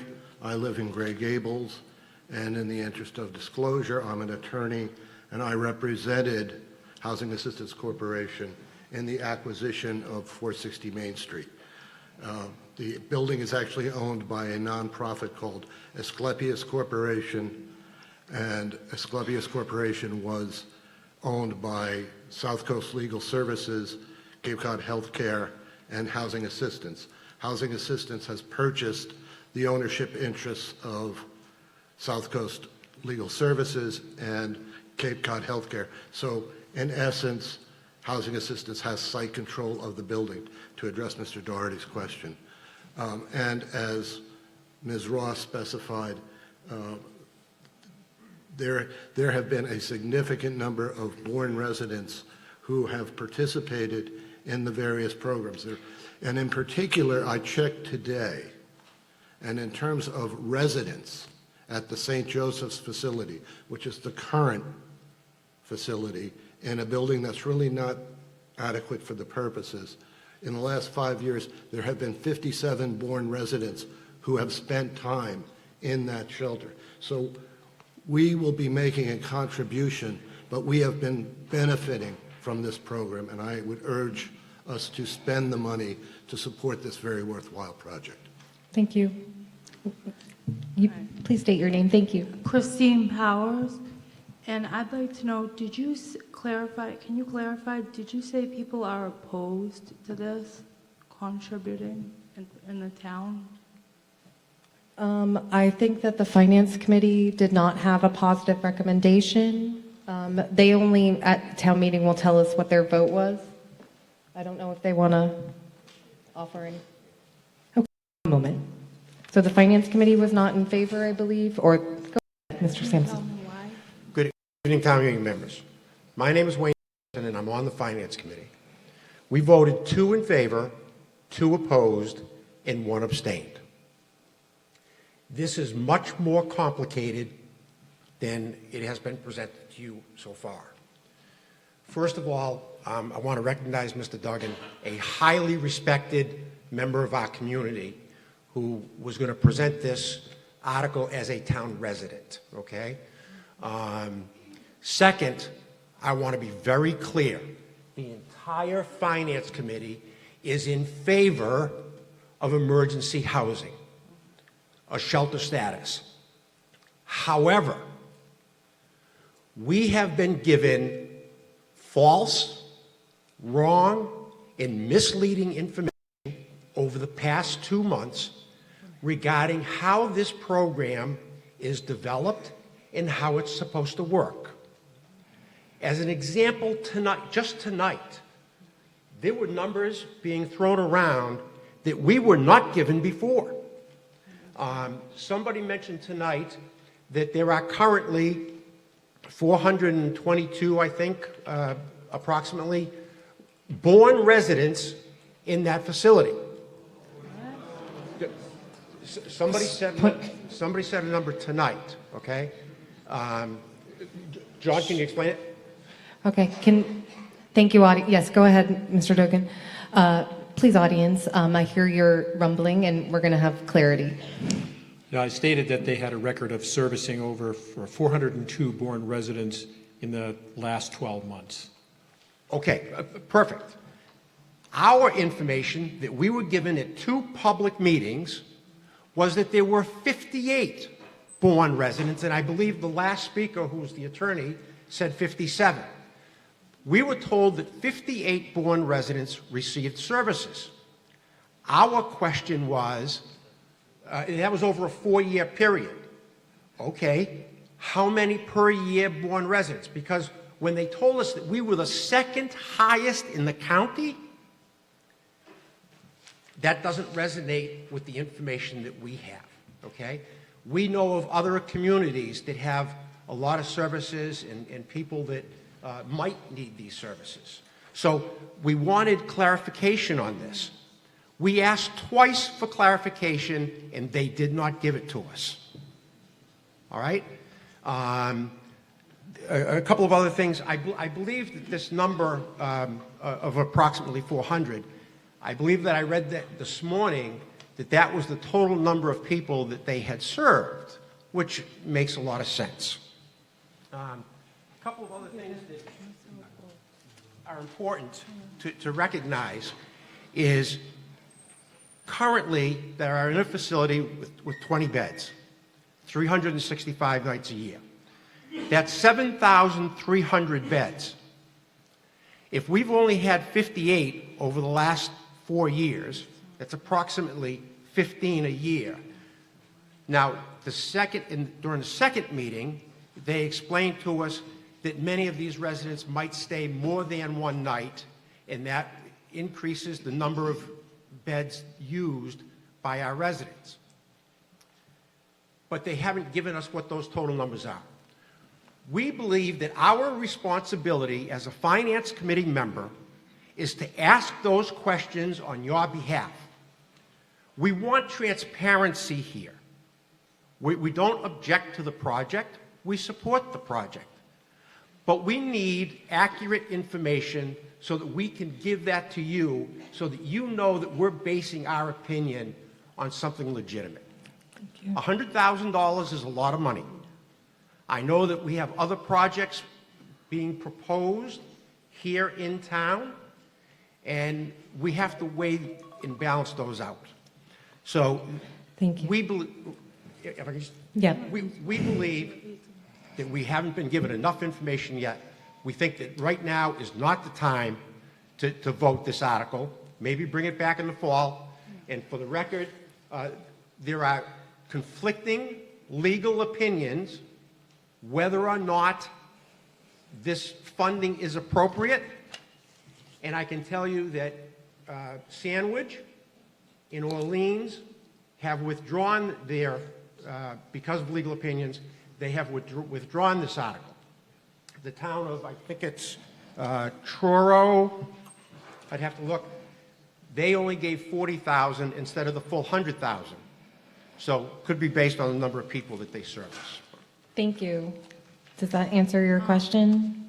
Yes, because I've been involved in housing and all that and my family for generations, but I want to see if they're not giving you clear answers because it's new people. So thank you for explaining that because my heart's in that. But Thank you. That's important to know. Thank you very much for your question. I saw that you were waiting. Yeah, step right up. You're next. Go ahead. Sir, I am Steve Lucas from here in Bourne. I have one simple question for you, sir. Is there one reason in the world that anybody in this country should be homeless? Okay. Simple question. Thank you. Are you able to answer that question, Mr. Sampson, or no? It's not a question of whether or not they should be homeless. Our job, our responsibility to the residents of this town is to get clear information so that we can make a clear decision. Our responsibility to the residents of this community is that no one be homeless. Thank you. Thank you very much. Mr. Lucas. Okay, sir, go ahead. Good evening, Stéphane Ruot from Monument Beach. I am a resident of Bourne. I come to you tonight also as the outreach specialist for HAC, Housing Assistance Corporation, working with Bourne residents experiencing homelessness, and as the former director of St. Joseph's House Shelter. I rise in support of this Community Preservation Act funding request. Every Monday, I meet women and men, all Bourne residents, at the Council on Aging.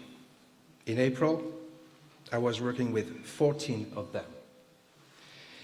They are aged 55 years old on average, all Bourne residents. They are not typical street people. They are our neighbors, elders whose life circumstances took a wrong turn. For decades, St. Joseph's House has served Cape Cod residents from every town. It is a critical part of our region's housing safety net and a resource for our most vulnerable neighbors. It is the only shelter we have on the Cape. So I would like to share with you a story, a true story. Last Thursday, I met with a 50-year-old man at the Dunkin' Donuts on MacArthur Boulevard. We'll call him John. John will be homeless on Thursday. He's a Bourne resident, he's a Bourne worker. Because of a health condition, he could not work for several months, and he has no income. He will be homeless on Thursday. I called the shelter last Thursday when I met him. I called the shelter on Friday. And I called this morning again. And guess what? He will have a bed tomorrow. And I will take him to the shelter tomorrow. After I had the good news, I also took him to a job appointment.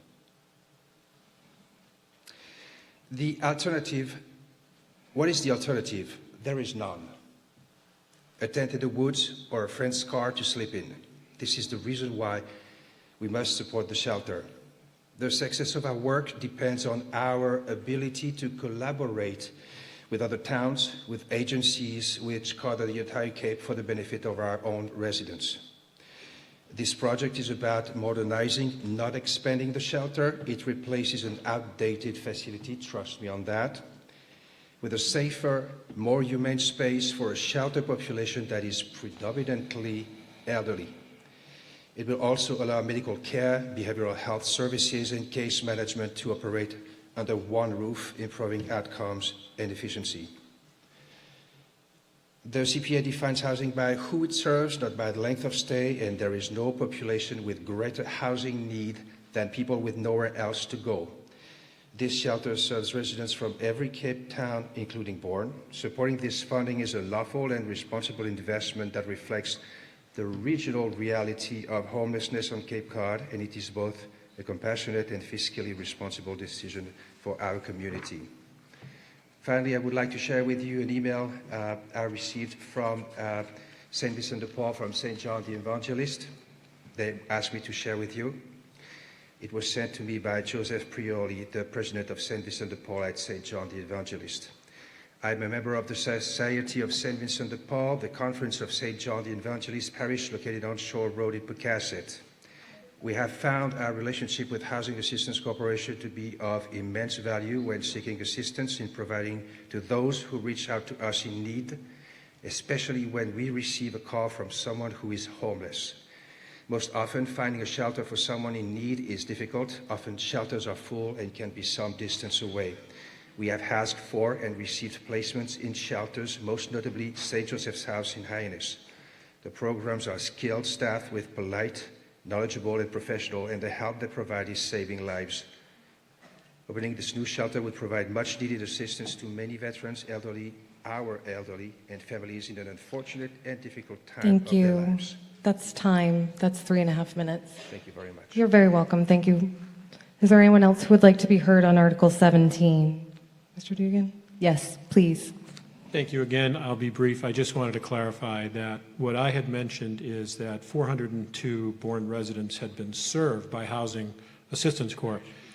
that doesn't mean that they are provided housing. There are many other facets to it, and the majority received either rental assistance, financial and home buyers workshops, funding to prevent them from becoming homeless. So sorry if there's a confusion about how many Bourne residents have actually had housing provided by Housing Assistance Corp. At their facility versus how many have been served with all of their services. Thank you. Thank you. Thank you. I'm now going to recognize Barry Johnson. I'm speaking on behalf of the Community Preservation Committee in the role as chair.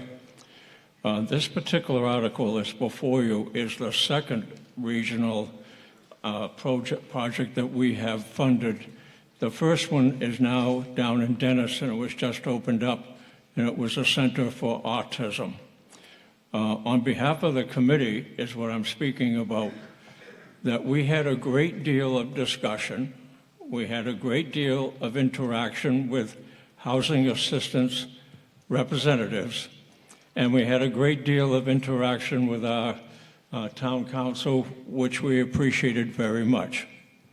The end result of all that discussion was, it's in the article and it's in the motion. Every single condition that we asked to have on this article, Housing Assistance Corporation has agreed to. And you would please take note that if this project does not go forward within 3 years or less, etc., the funding expires. So there is a sunset clause to this. And we felt that that was very important to make sure that's there. So the conditions are in the article, and I just wanted to let you know that we did spend a great deal of time on this particular article, and we voted 6-0 to put it forth before the town meeting, the select board, and the FinCom. Thank you. Thank you. Were you? Not yet. You may go ahead. Please state your name. Hi, Julie Hull from Bourne. I'd actually like to direct the question back to the Finance Committee. We heard a lengthy discussion about the two people that opposed and why they opposed. Since there were equal number of people that supported the motion, I would like to hear those that supported the motion, the recognition for why. Would someone in favor like to speak, please? Thank you. There is someone coming. Okay, I recognize Carla Emmons. Hi, my name is Carla Emmons, and I'm from Monument Beach. I know Joe P. from St. Vincent's, and he was very instrumental in my decision to vote in favor of this article. I also am on the St. Vincent Committee, and I know that we do send quite a few people to the hack. Sorry, I'm a little nervous up here. Into Hyannis. I know that when we get people from St. Vincent's, we only speak to people who are in our chapter, and we actually was very surprised at how many people within our community don't have the same benefits that we have. That it's tough out there, and when you do meet somebody in that situation, it's very humbling, and you wonder how they can continue in this process of not having a lot of resources. So we don't have one here, and we have a few options in Bourne, but Hyannis is actually a great possibility to be able to serve a lot of people in our larger community, but also from Bourne. Just see how nervous I was? Thank you. You did great. Thank you. Did that answer your question? I'm sorry. Yes, I just wanted to be able to hear the other side from the same group, since all the other groups were all unanimous. It helps to hear both sides. Thank you. Are you next? All right. You can be next, sir. Hi, Ron Everett, and I'm from Bourne. I just want to say that I want to agree with Mr. Lucas, who said that nobody should be homeless. I agree with that wholeheartedly, and I support that. But I think there's a lot of things to this article, as Wayne mentioned, that we don't really know the answers to. I keep hearing HAC, which is the Housing Assistance Corporation, but I keep hearing Catholic Charities and Father this and Father that. So I'm questioning whether this is a religious donation to this religious entity. We don't know those facts. I think there's a lot of questions that need to be answered here before we can vote positively on this. And again, I am 100% in support of doing all we can to help the homeless, but I don't want to donate $100,000 of our money to an outfit that we're not really crystal clear on where it's going. Thank you. Okay. Steve Stroni, Monument Beach. I move the question. Okay, I have a motion to vote the question and a second. This is debatable. Can we debate that? No, it's not debatable. Sorry, so we're going to move to a vote on Article 17. Since we had such debate on this, I'm going to go to a standing count immediately. So we will be going, if you are in favor, you will stand. If you are going to say yes when I tell you. And it is a simple majority vote. I'm sorry? Someone hollering? Nope.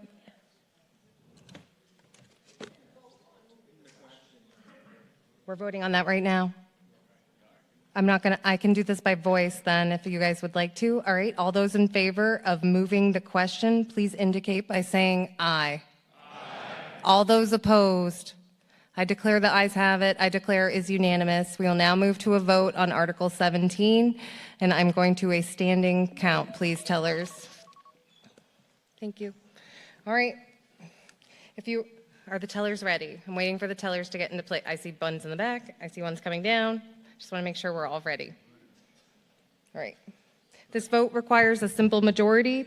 If you are in favor of Article 17, you may stand now and be counted.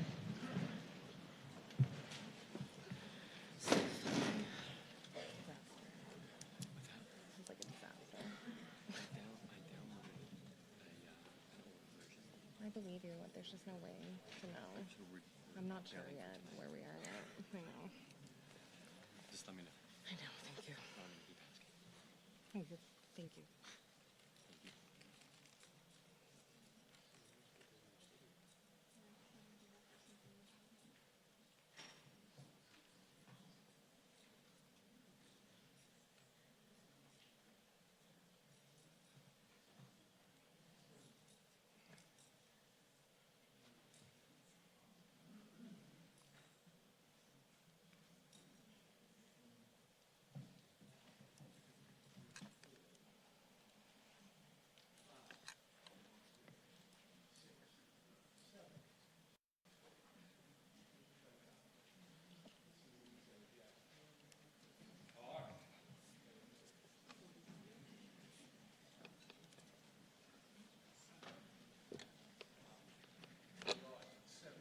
Okay. I'm going to do the math. There was only 3.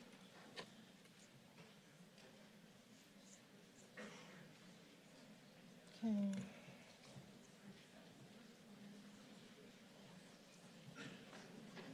Okay, I have the tally. All right. All those opposed, you may be seated, and if you are opposed to Article 17, please stand now.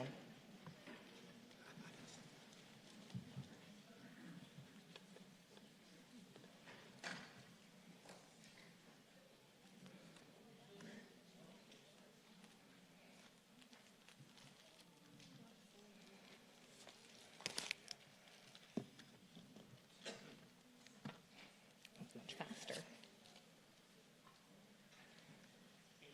Thank you. Not me. I'm the tiebreaker. 0-3. Thank you. 12, 8, 20. I declare Article 17 has passed with 199 votes in favor and 20 opposed. All right, we will go to the next article. Article 19.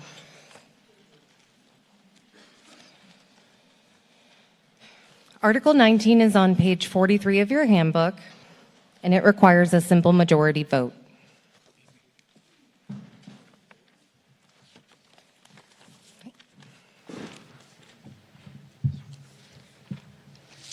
Does the Select Board have a positive motion on Article 19? Yes, we do. I recognize Peter Meyer. We move the town vote upon recommendation of the Community Preservation Committee to appropriate the sum of $75,000 for the purposes of administrative and operation expenses of the Community Preservation Committee for fiscal year 2027, and to meet this appropriation, to transfer the sum of $75,000 from the Community Preservation undesignated fund balance. You have the floor. Thank you. The Community Preservation Committee administrative and operating budget is the same as previously requested at the last annual town meeting. A yes or aye vote in favor of the motion would fund the annual and operating and administrative expenses of the Community Preservation Committee. A no or nay vote opposed to the motion means that the Community Preservation Committee will not be able to have any funding to pay expenses related to administration and regular operations. The Select Board voted unanimously 5-0-0 to recommend approval of this article. Thank you. Does the Finance Committee have a positive recommendation on Article 19? We do. You may have the floor, Mr. Sampson. The Finance Committee recommended unanimously in favor, 5-0-0, to recommend approval. Thank you. Is there any discussion on Article 19? Seeing none, we can move to a vote on Article 19. This vote requires a simple majority, and I'm going to try a voice vote on this one. All right? So, all those in favor of Article 19, please indicate by saying aye. Aye. All those opposed, please say no. I heard a couple no's, but I declare the ayes have it. The motion of the Select Board has passed. We will move to the next article. Article 9. Okay.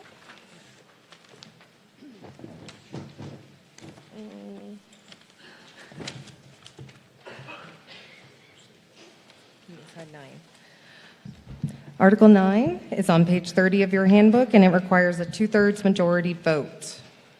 Does the Select Board have a positive motion? Yes, we do. I recognize MJ Mastrangelo. Thank you. We move to accept as town ways the layout by the Select Board of the private ways known as Spinnaker Lane and Daniel Webster Lane, more particularly described as follows. 50 feet in width as shown on the plans entitled Spinnaker Lane and Daniel Webster Lane, Bourne 2025 layout, consisting of 6 sheets, prepared by Brackett Engineering, Inc., field data collected June 24th, 2025, and accepted by the Select Board on July 30th, 2025. Said layout extending along the private way known as Spinnaker Lane and Pecasset, continuing southerly and then westerly, all shown on said plans recorded or to be recorded with the Barnstable County Registry of Deeds and or the Barnstable Registry District of the Land Court. Daniel Webster Lane, 40 feet in width, as shown on the plans entitled Spinnaker Lane and Daniel Webster Lane, Bourne 2025 layout, consisting of 6 sheets prepared by Brackett Engineering, Inc., field data collected June 24th, 2025, and accepted by the Select Board on July 30th, 2025. Said layout extending along the private way known as Daniel Webster Lane in Pecasset, Barnstable County, Massachusetts, from its northerly connection with Spinnaker Lane and continuing southerly, all as shown on said plans recorded or to be recorded with the Barnstable County Registry of Deeds and or the Barnstable Registry District of the Land Court. And further, to authorize the Select Board to acquire by gift, purchase, or eminent domain the fee interests, rights, and easements in, over, under, across, and along said ways necessary for the layout and the acceptance of Spinnaker Lane and or Daniel Webster Lane as public ways, all shown on the above referenced plans. And further, to authorize the assessment of betterments pursuant to Mass General Law, Chapter 80. And further, to authorize the Select Board to proceed with the construction, reconstruction, repair, and improvement of said ways, and to borrow the sum of $602,250 to fund the cost of said acquisition, engineering, construction, and all other expenses incidental thereto, or take any other action in relation thereto. You have the floor. Thank you. This article to accept these roads as public ways is momentous. In April of 2024, the Select Board approved a new policy that outlines the steps required for a road to be accepted as a public way. For many years, there was a bylaw, 3.1.37, that allowed the town to accept roads, but there was no policy on the process for a road to be accepted as a public way by the town. This is the first time roads have come to town meeting for acceptance under the new policy. The policy requires that at least 75% of homeowners on the road sign a petition for acceptance. If a road is constructed in the town and is not accepted by town meeting, it remains a private road because the ownership of the road remains private, even if the road is open to the public. And the homeowners on the road are responsible for maintaining the road because it is privately owned. There are many roads in Bourne that have not been accepted as public ways because the town stopped accepting roads as a way to save money in the mid-'80s, after Proposition 2.5 was implemented. As a result, many roads in Bourne are not accepted as public ways and are not included in the state's Chapter 90 funding calculation for public ways. There are many unaccepted roads in Bourne that are considered private, even though they are open to the public, that have fallen into disrepair. In this case, the homeowners on the roads have maintained the roads and have made repairs over the years, and it has been determined that the $602,250 that will be assessed to the homeowners as betterments will pay the costs of acquisition, engineering, construction, and all other expenses related to the acceptance of roads. I urge you to approve this article and to accept Spinnaker Lane and Daniel Webster Lane as public ways in the town of Bourne. A yes or aye vote in favor of the motion allows reconstruction of the two private ways to meet town standards and to be accepted by the town. The cost of reconstruction will be paid by the tax betterments assessed to the homeowners on the road. A no or nay vote opposed to the motion would mean the private ways would not be repaired and would not be taken as a town-accepted way through the betterment process. The Select Board voted unanimously 5-0-0 to recommend approval of the motion on Article 9. Thank you. Does the Finance Committee have a positive motion on Article 9? We do. I recognize Wayne Sampson. The Finance Committee voted unanimously, 5-0-0, to recommend approval. Thank you. Is there any discussion on Article 9? Come on down.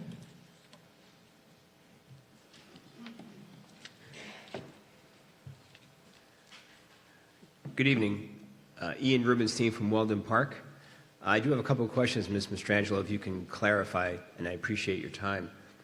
Obviously, many roads have been considering this option for many, many years, and I guess my first question of two is, number one, how many roads do you have listed on or in your possession that have been seeking to be taken by the town currently?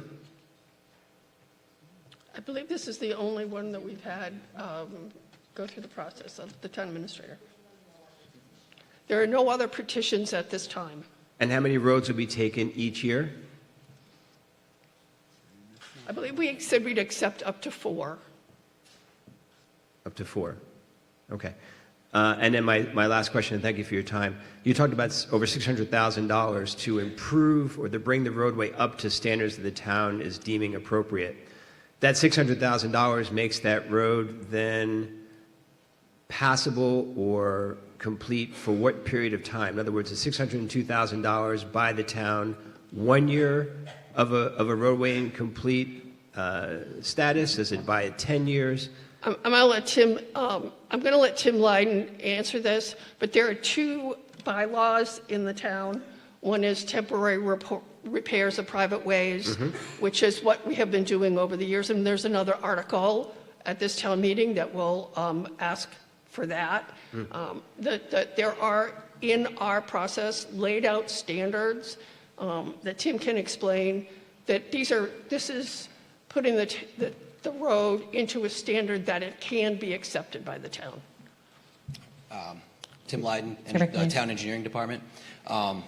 We've been working towards this policy for several years. We've had a few working groups. It is laid out in the policy. For those of you who aren't familiar, we do have copies of that, I believe, on the engineering department and maybe located in other places on the website. I can't say that there's a warranty for the amount of time in this work, but I will say this will go into our pavement management plan as a fresh new road with a condition rating of about 100. As the road's life goes beyond the next few years, we take an assessment over the years. We're overseeing this construction ourselves. We're really happy to do that. We're going to probably have a third party with construction administration to make sure we're getting the best possible. Spinnaker and Daniel Webster were actually in really good shape. They're about 35 years old. The association was together on this. They did crack sealing.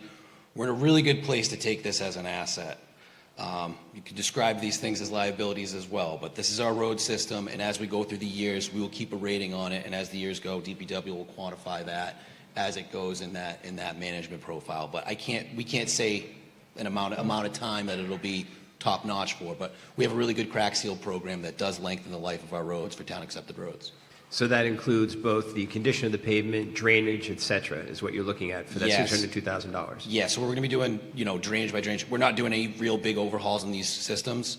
We're really just, taking out the covers and the frames, maybe replacing them. We're going to assess the condition of them at the time. Pavement should stay level, so we should be able to we shouldn't have to do any risers or anything like that. So the work was pretty minimal. We're going to do, a mill and overlay, and we should be done, and then loaming and seeding and some small excavation, but the road's ready to do a quick mill and overlay. And as you mentioned, all the repairs that you're talking about are being paid by those residents. Correct. Thank you. Thank you. All right. Yes, I see you, Mr. Linsky. Quick question. How many homeowners are sharing this $600,000, and are they equal shares, or is it based on frontage? It's based on frontage, And how many? 49. Thank you. Thank you. Would anyone else like to be heard on Article 9? Seeing and hearing none. Although this vote requires a 2/3 majority, I'm going to try it as a voice vote. Is there anyone else who wants to be heard? No? Okay. So we're going to go ahead to a voice vote on Article 9. All those in favor of Article 9, please indicate by saying aye. Aye. All those opposed, please indicate by saying no. I declare the ayes have it. I heard a couple noes. I declare it was not unanimous, but I declare the motion of the Select Board has passed. You're fine. Article 18. Article 18 is on page 42 of your handbook, and it requires a simple majority vote.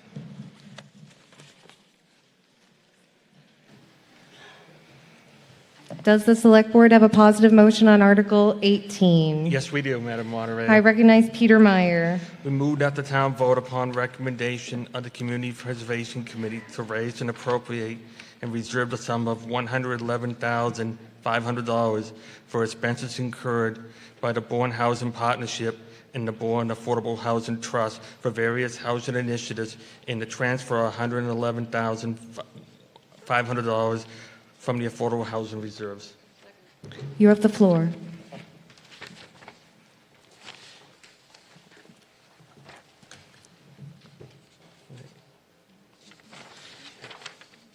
That's all right. A yes or aye vote in favor of this motion provides funding for the proposed project as recommended by the Community Preservation Committee. A no or nay vote opposed to the motion means that funding will not be provided and the project would not proceed at this time.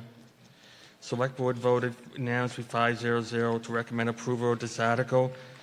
Basically, this article is just so we can have our own technical assistance. We have 2 staff members that we pay to take care of our housing projects. Therefore, this is just operational in nature, and it's a reoccurring yearly article. Okay. Does the Finance Committee have a positive recommendation on this article? Yes, we do, Madam I Moderator. recognize Carla Emmons. The Finance Committee voted unanimously to approve this article. Thank you. Is there any discussion on Article 18? Seeing none, we can move to a vote on Article 18. I will try a voice vote as this vote requires a simple majority. All right. All those in favor of Article 18, please indicate by saying aye. Aye. All those opposed, please indicate by saying no. I declare the ayes have it. I declare the motion of the Select Board has passed.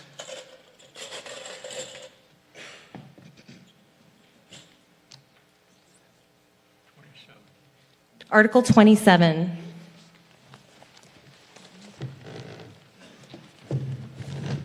Article 27 is on page 51 of your handbook, and it requires a simple majority vote. Does the Select Board have a positive motion on Article 27? We do, Madam Moderator. I recognize Anne-Marie Sarunian. We move that the town vote to raise and appropriate the sum of $115,962 for the purposes of this article. You have the floor. Part of our financial policies, this is Special Education Reserve Fund, and it's part of our financial policies that we've updated recently in 2024. It's used to pay for unanticipated and unbudgeted costs of special education. That particular line item in a school budget can be very volatile in providing special needs for any individual child in our public school system. So the balance of this fund cannot exceed 2% of the operating cost. A yes or aye vote in favor of the motion would increase the fees, a yes or aye vote in favor of the motion would authorize additional funds to be placed in the Special Education Reserve Fund. A no or nay vote opposed to the motion would mean that no additional funds would be placed in the Special Education Reserve Fund.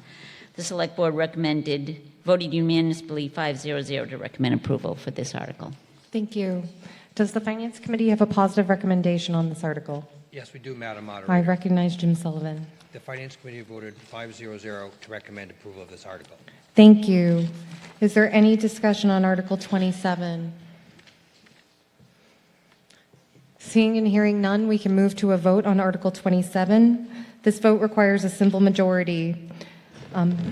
All those in favor of Article 27, please indicate by saying aye. Aye. All those opposed, please indicate by saying no. I did hear you. I declare the ayes have it. I declare the motion of the Select Board has passed.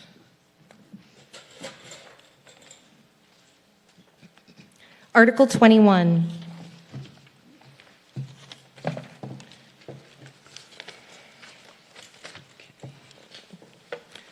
Okay.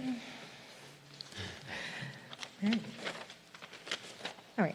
Article 21 is on page 45 of your handbook, and it requires a simple majority vote. Does the Select Board have a positive motion? We do, Madam Moderator. I recognize Melissa Ferretti. We move that the town vote to appropriate the sum of $160,000 for the purposes of this article, and to meet this appropriation, to transfer the sum of $160,000 from free cash. You have the floor. Okay. This article transfer funds to the General Stabilization Fund. By funding another contribution to the Stabilization Fund, the town continues to commit to maintaining a healthy balance in our rainy day reserves in case of a true fiscal emergency. The balance in the town stabilization fund is in excess of $5.7 million and is about 7% of the operating budget and maintains compliance with our fiscal management policies. Maintaining, oh my goodness, hold on one second. These reserves will help ensure that the town keeps a high bond rating and will have access to favorable interest rates when it's necessary to borrow. Yes or I vote in favor of this motion would authorize additional funds to be placed in the stabilization fund. A no or nay vote opposed to the motion would mean that no additional funds would be deposited into the stabilization fund, and we would not be consistent with financial policies. The select board voted unanimously 5-0-0 to recommend approval of this article. Thank you. Does the Finance Committee have a positive recommendation on this article? Yes, we do, Madam Moderator. I recognize Jim Sullivan. The Finance Committee voted 5-0-0 to recommend approval of this article. Thank you very much. Is there any discussion on Article 1? Okay, seeing none, we can move to a vote on this article. Article 21 requires a simple majority. I will try a voice vote. All those in favor of Article 21, please indicate by saying aye. Aye. All those opposed, please indicate by saying no. I declare the ayes have it. I declare the motion of the Select Board has passed.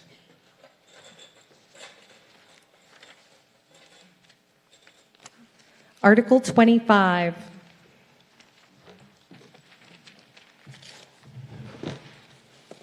Article 25. Article 25 is on page 49 of your handbook, and it requires a simple majority vote. Does the Select Board have a positive motion on Article 25? Yes, we do, Madam Moderator. I recognize Anne Marie Sarunian. We move that the town vote to approve this article as set forth in the warrant. Thank you. Dog licensing fees, there's been a proposal to increase them. The fees have not been increased since 2005. So the proposed changes are for spayed females from 7 to 10, male dogs 10 to 15, female dogs 10 to 15, duplicate license for $1, and certified guide dogs no fee. Kennel licensing fees are set by the state law. So this would give approximately $30,000 additional revenue, and the town licenses approximately over 3,000 dogs. So a yes or aye vote in favor of the motion would increase the fees collected for dog licenses. A no or nay vote opposed to the motion would maintain the status quo and would not increase the fees. The Select Board voted unanimously 5-0-0 to recommend approval of this article.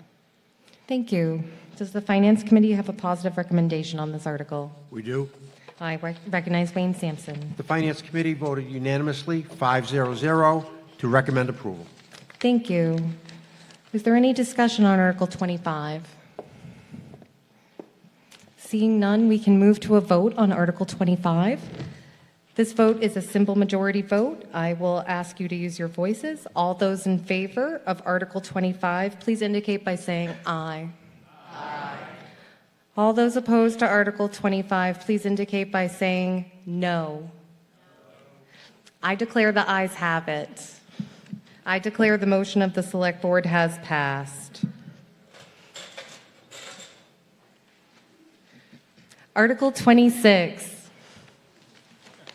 Article 26 is on page 50 of your handbook, and it also requires a simple majority vote.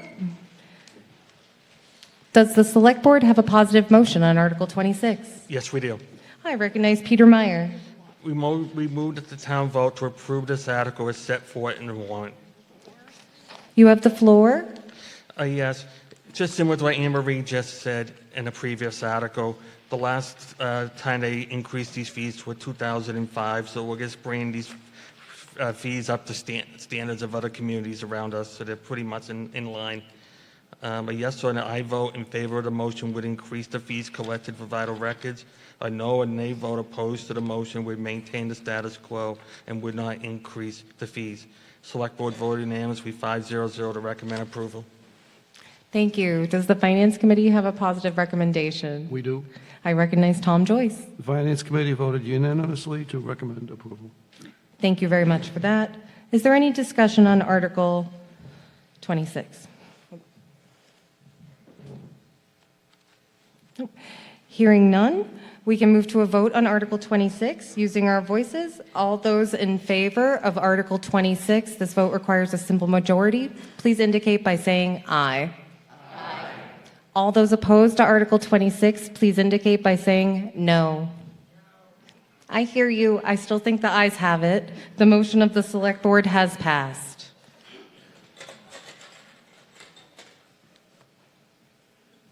Article 24.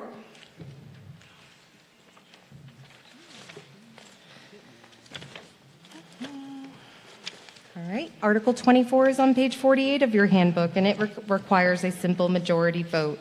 Does the Select Board have a positive motion on Article 24? Yes, we do, Madam Moderator. I recognize Gina Zarovitz. Thank you. We move that the town vote to increase the demand fee assessed on unpaid taxes pursuant to General Law, Chapter 60, Section 15, from $15 to $30, effective July 1st, 2026. You have the floor. The demand fee is charged when a taxpayer fails to pay a tax bill by the required due date. The current fee of $15 no longer reflects the administrative cost associated with issuing and processing these notices, including staff time, printing, mailing, and processing. Increasing the fee will better align the charges with the town's administrative costs and with the amounts charged by other municipalities. This adjustment helps ensure the cost of collection efforts related to delinquent taxes is borne by the delinquent taxpayer rather than subsidized by general tax base. A yes or aye vote in favor of the motion would increase the late fees on unpaid taxes. A no or nay vote opposed to the motion would maintain the status quo and would not increase the fees. The Select Board voted unanimously 5-0-0 to recommend approval. Thank you. Does the Finance Committee have a positive recommendation on this article? Yes, we do, Madam Moderator. I recognize Carla Emmons. The Finance Committee voted unanimously 5-0-0 in favor of this article. Okay. Is there any discussion on Article 24? Seeing and hearing none, we can move to a vote on Article 24. This vote requires a simple majority. All those in favor of Article 24, please indicate by saying aye. Aye. All those opposed, please indicate by saying no. I heard you. I declare the ayes have it. I declare the motion of the Select Board has passed.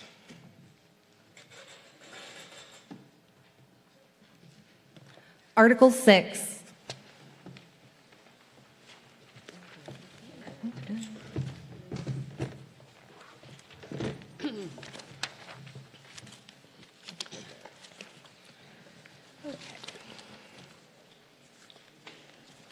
Article 6 is on page 25 and requires a simple majority vote. Does the Select Board have a positive motion on this article? Yes, Madam Moderator, we do. I recognize MJ Mastrangelo. Thank you.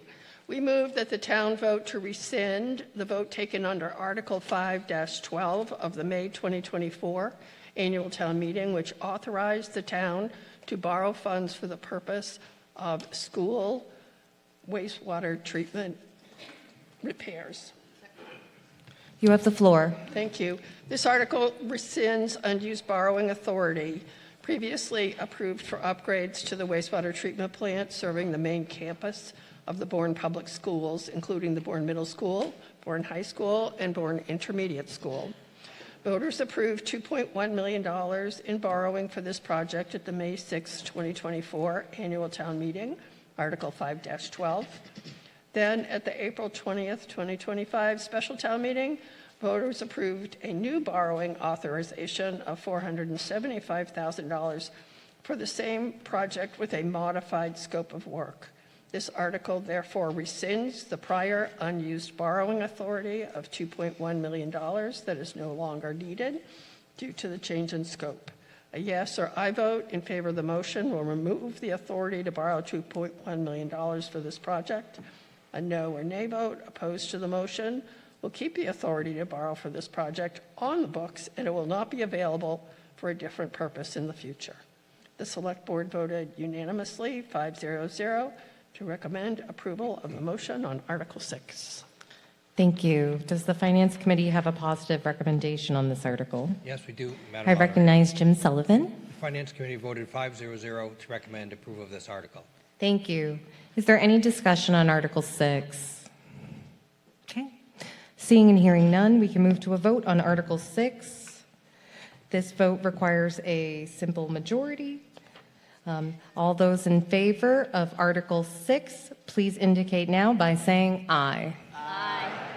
All those opposed, please indicate by saying no. I declare the ayes have it. I declare the motion of the Select Board has passed.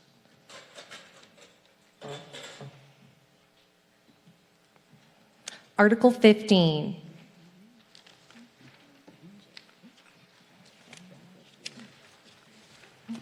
Article 15 is on page 37 of your handbook, and it requires a simple majority vote.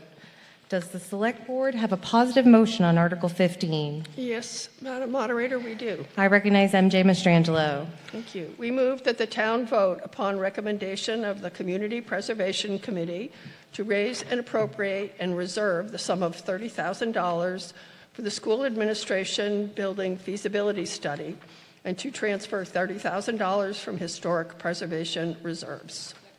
You have the floor. Thank you. The Bourne School Administration Building, located at 36 Sandwich Road, is a two-story wood frame structure built circa 1840.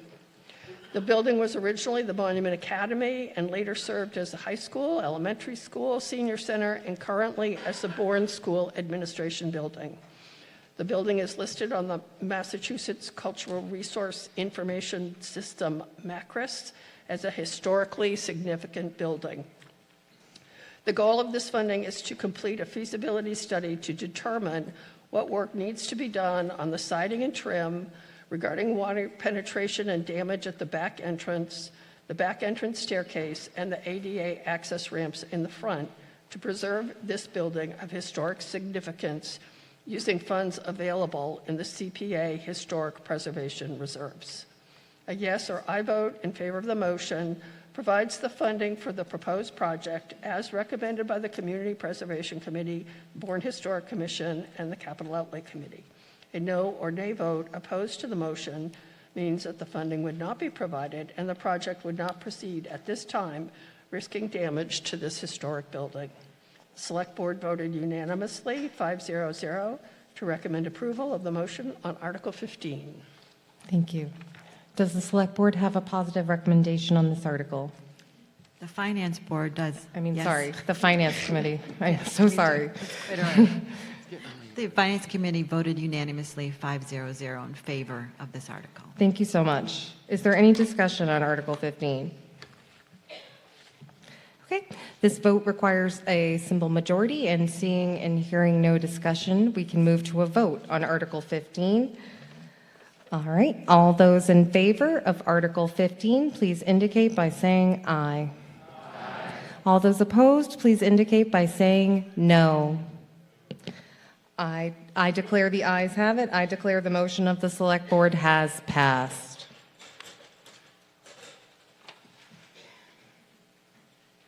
Article 13. Article 13 is on page 35 of your handbook, and it requires a simple majority vote. Does the Select Board have a positive motion on Article 13? Yes, we do. I recognize Peter Meyer. We moved that the town vote upon recommendation of the Community Preservation Committee to raise and appropriate and reserve the sum of $350,000 for the Community Center Shade Structure Project and to transfer $350,000 from open space and recreation reserves. You have the floor. A little bit of background. In July 2026, the town proudly celebrated the grand opening of a new inclusive playground as part of the larger recreation area redevelopment at the Bourne Veterans Memorial Community Center. This playground, along with the new all-wheel park and adjacent complimentary basketball court, was the result of an extensive public outreach and community design process. Throughout that process, residents have consistently expressed the need for shaded gathering areas and accessible seating where caregivers could comfortably supervise children across multiple recreation amenities. With the all-wheel park and adjacent complimentary basketball court nearing construction, The addition of shade infrastructure was identified as a complementary and essential next phase. The proposed playground improvements include the installation of a cantilevered shade structure. These structures will provide critical sun protection for children and caregivers, extend safe and comfortable usage during peak summer months, improve accessibility for older adults and individuals sensitive to heat. The playground currently lacks adequate natural shade. The addition of engineered cantilever structures will provide durable long-term protection without interfering with sightlines and play features. The proposed community recreational hub area will serve as a central spoke connecting the playground, the all-wheel park, and adjacent complementary basketball court. This area was developed, envisioned, and supported during various public outreach process and is designed to function as a shared gathering and supervision space. The project includes extension of an accessible pathway network, construction of shade structure, installation of picnic tables and seating, creation of a defined welcoming gathering space. This hub will allow parents, grandparents, and caregivers to seek shelter from the sun while maintaining clear supervision of loved ones participating in various activities across the recreational complex. It will improve comfort, accessibility, and overall user experience while reinforcing the recreation area as a cohesive, family-centered destination. This project enhances public health, accessibility, and equitable access to recreation. By incorporating shade and structured gathering space, the town is ensuring that its newest recreation investment remains usable, inclusive, and comfortable for all residents. The Recreation Committee believes these improvements represent a responsible and community-driven enhancement to an already well-utilized public space, and respectfully request you, the town meeting, to please support this. A yes or I vote in favor of this motion provides funding for the proposed project as recommended by the Community Preservation Committee. A no or nay vote opposes to the motion means that the funding will not be provided and the project could not go ahead. The Select Board unanimously supported this Article 500. Thank you. Does the Finance Committee have a recommendation on this article? Yes, Madam Moderator. I recognize Tom Joyce. The Finance Committee voted 4-1 not to recommend approval. Okay. Thank you. Is there any discussion on this article? I see you, Mr. Doherty.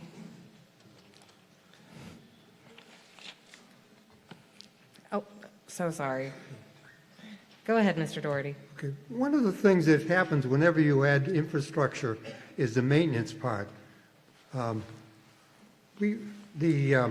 recall when I was a trustee on the community, the Veterans Community, that it took almost 3 years to get a broken foundation for the flagpole that was outside to be fixed. So my question is, while the intent is probably very nice, it's going to add to the responsibility of the town to take care of it. So this is only the first cost. Is there any thought to what the maintenance of this particular addition to the infrastructure is going to cost? The structures, as proposed, are pretty much maintenance-free. Yes, the facilities department's going to have to check in and make sure that it stays safe.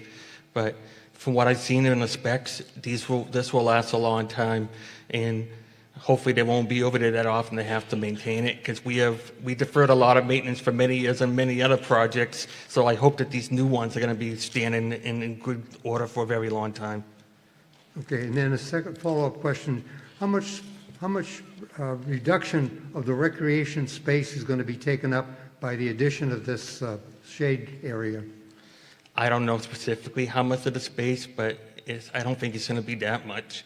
And I know from an example, I walk the canal 5 days a week, and in the summertime, I was looking for a shade spot, and it got to a point that I was getting so hot that I found the nearest wooded area, and I went and stood and sat underneath a tree for a while till I was cool off, and then I got back up and kept on walking. I mean, over behind the community building, what do you have? You have two of your most precious people, the elderly and children with their families, and they're looking for a place to be sheltered out of the rain, out of the sun, whatever it is. I mean, I go to a dermatologist in Mass General at least 3 times a year, and I see when I'm there, at least 3/4 of the patients are there for some sort of melanoma or skin cancer. So for me, we're fighting over semantics here. This money's well spent, and I think it's something that, and it's not even, and it's coming out of CPC. It's not like it's coming out of the operating budget. So I think this is money well spent. May I ask you a personal question, Peter? Sure. Were you wearing a hat when this happened? Thank you, Mr. Doherty. Of course.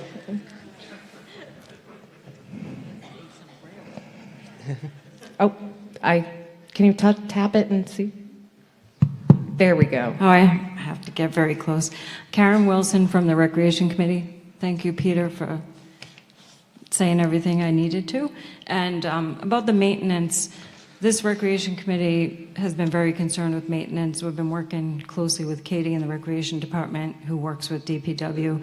So the things that we're trying to do to replace areas that needed a lot of maintenance with things that don't need as much and last longer. There is no shade really behind the community building. There's a playground with none, with the basketball court's going to be done over, and the all-wheel park behind it. There's an area in between those three where we'd like to have a shade structure, not just for the kids, but for everybody. I think for recreation, people will use it. The Council on Aging is there, the people that come to the community building. If you see down the street at Buzzards Bay Park, that shade shelter there is used almost all the time. It's great. I get pizza and I go eat over there.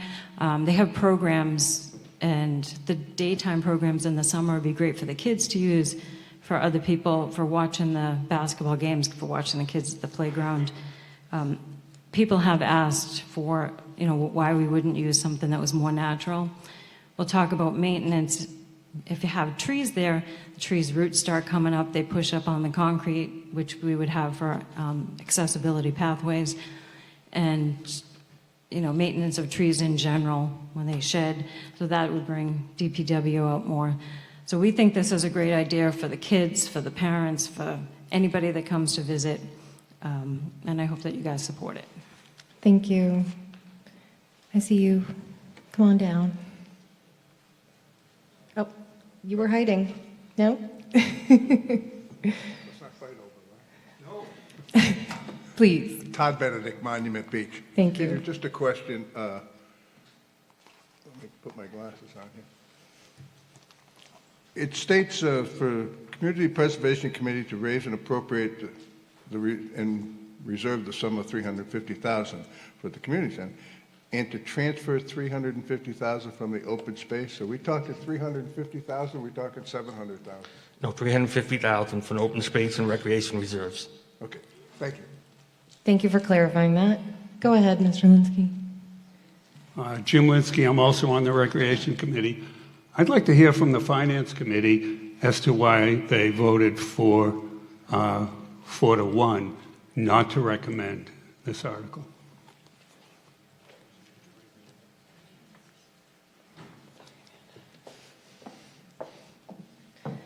We do have a response. Oh, sorry. I recognize Amanda Bongiovanni from the Finance Committee. Amanda Bongiovanni, Sagamore Beach. So we had just, when we first heard the presentation, there was mention of Clark Field. So I live very close to Clark Field. I'm there 3 times a day. That has natural shade. That has plenty of trees. You still have the line of sight that you're looking for. I hear your comments about maintaining the trees and the upkeep there, but I think whichever way you go, you're going to have an expense for maintenance and upkeep, but we like the natural approach and think that in the end it might be more cost effective than a structure. Thank you.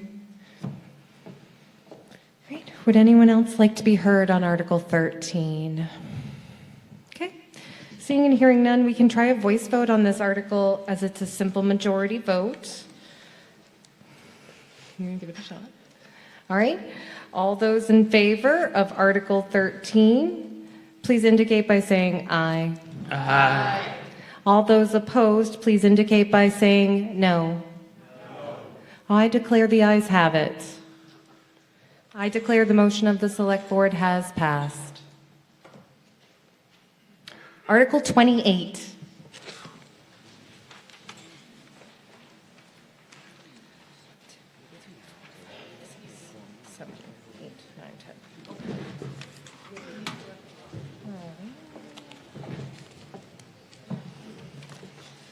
Article 28 on page 52 of your handbook requires a majority vote. Does the Select Board have a recommendation on this article?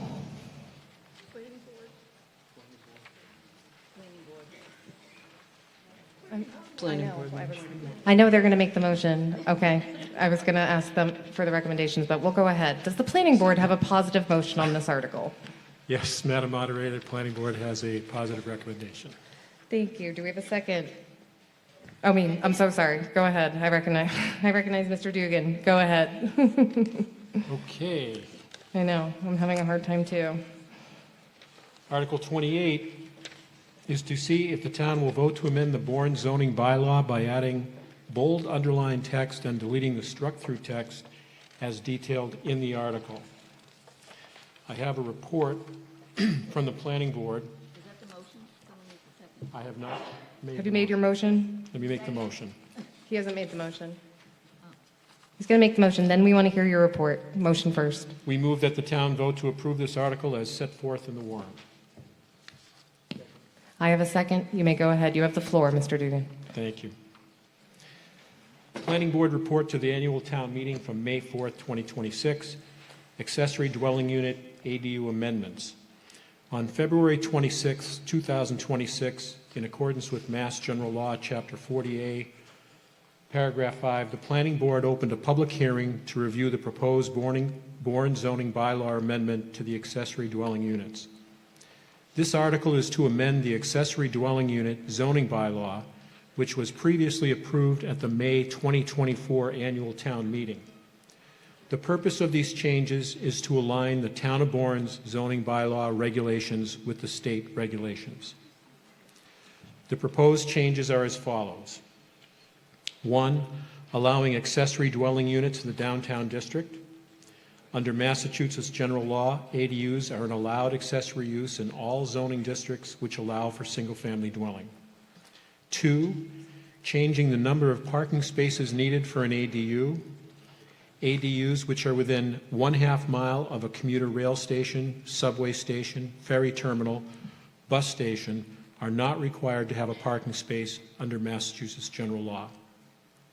3, remove lot size requirements under section 4120, paragraph D, which currently requires a minimum lot size of 5,000 square feet. 4, ADUs must conform to lot coverage calculations under section 2450 and 2500 of the zoning bylaw. 5, removing a requirement for number of bedrooms in an ADU in section 4121, paragraph E. 6, removing requirements for owner occupancy in section 4122, paragraph A. 7, changing or adding the definitions of accessory dwelling unit, bus station, commuter rail station, dwelling unit, ferry terminal, hotel or motel, principal dwelling, and subway station to mirror the definitions under Massachusetts general law. The following 8 Planning Board members were present: John Duggan, Chair; Liz Brown, Vice Chair; Catherine Walton, Secretary; Corinne Moore, Jim Robinson, David O'Connor, Amanda Bilodeau, and Rob Frangier. The Planning Board voted unanimously 8-0 to recommend approval of this article. A legal notice was published in the Cape Cod Times on February 6th and February 13th. Respectfully submitted, Planning Board. Okay. Thank you. All right, does the Select Board have a positive recommendation? Yeah, the Select Board voted unanimously 5-0 to recommend approval. Thank you. Does the Finance Committee have a recommendation? Yes, we do. The Finance Committee voted unanimously 5-0 to recommend approval. Thank you. Is there any discussion now on Article 28? All right, seeing none, we can move to a vote on Article 28. Article 28 requires a simple majority vote. So I will try a voice vote.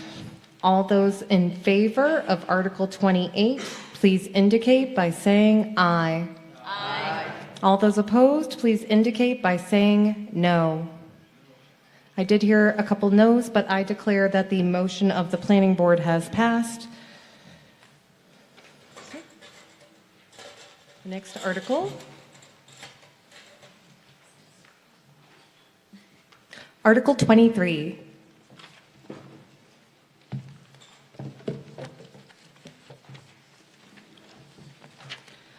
23 is on page 47 of your handbook. It requires a majority vote.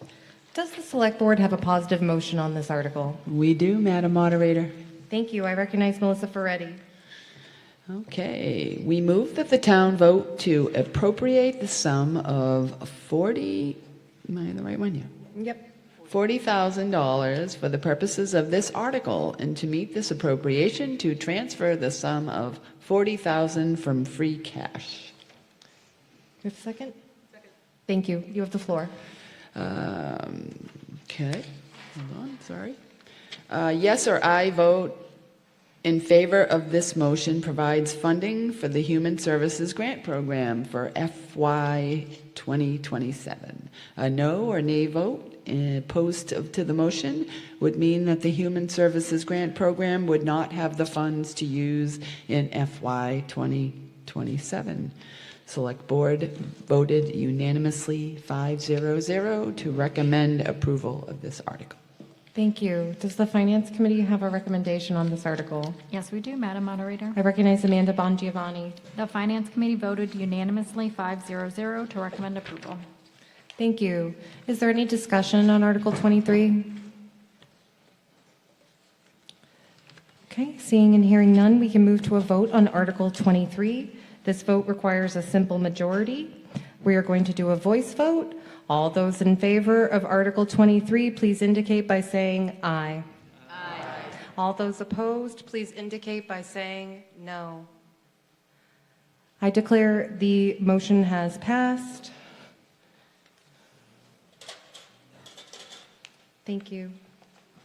Article 8.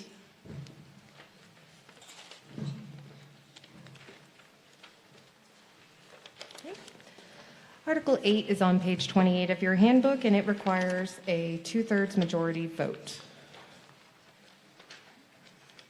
Does the Select Board have a positive motion on Article 8? Yes, we do, Madam Moderator. Thank you. I recognize Gina Zarovitz. We authorize the Select Board and Conservation Commission to convey, amend, assign, or otherwise transfer to Algonquin Gas Transmission, LLC, a 50-foot wide permanent right-of-way and easement from the town of Bourne to Algonquin Gas Transmission, LLC, for the purpose of constructing, maintaining, and operating a pipeline or pipelines, together with any and all necessary or useful appurtenances thereto, for the transmission of natural gas and all byproducts thereof, permanent access roads necessary to access such facilities, and temporary workspaces necessary for the construction of such facilities on the following properties: 0 Bournedale Road, owned by the town of Bourne, as described in a deed recorded with the Barnstable County Registry of Deeds in Book 14090 and page 282. Such assessment, permanent access roads, and temporary workspace as more particularly shown in the plan entitled Area of Permanent Easement, Permanent Access Road, and Temporary Workspace of Bourne under care and custody of the Conservation Commission, G31MA-BA-001.DWD, Revision E, prepared by Vanessa Hangden Breslin, Inc., and dated January 13th, 2026, 0 Bournedale Road, as described in a deed recorded with the Barnstable County Registry of Deeds in Book 20587 and page 284, such permanent access road and temporary workspace as more particularly shown on the plan entitled Area of Permanent Access Road and Temporary Workspace, Town of Bourne Conservation Commission, G-31-MA-BA-006.DWG, Revision B, prepared by Vanessa Hangden Breslin, Inc., and dated January 13th, 2026, and 0 Desiree Drive, as described in a deed recorded with the Barnstable County Registry of Deeds in Book 8713 and page 321, such temporary workspace as more particularly shown on the plan entitled Area of Temporary Workspace, Town of Bourne Conservation Commission, G-8-MA-BA-130.001.AR.DWG, Revision C, prepared by Vanessa Hangden Breslin, Inc., and dated October 20th, 2025. Said plans on file with the town clerk under terms and conditions deemed by the Select Board and Conservation Commission to be in the best interest of the town and to take any and all action, and to authorize the Select Board and Conservation Commission to execute any documents said board and/or commission deems necessary or appropriate in connection herewith, or take any other action in relation thereto. You have the floor.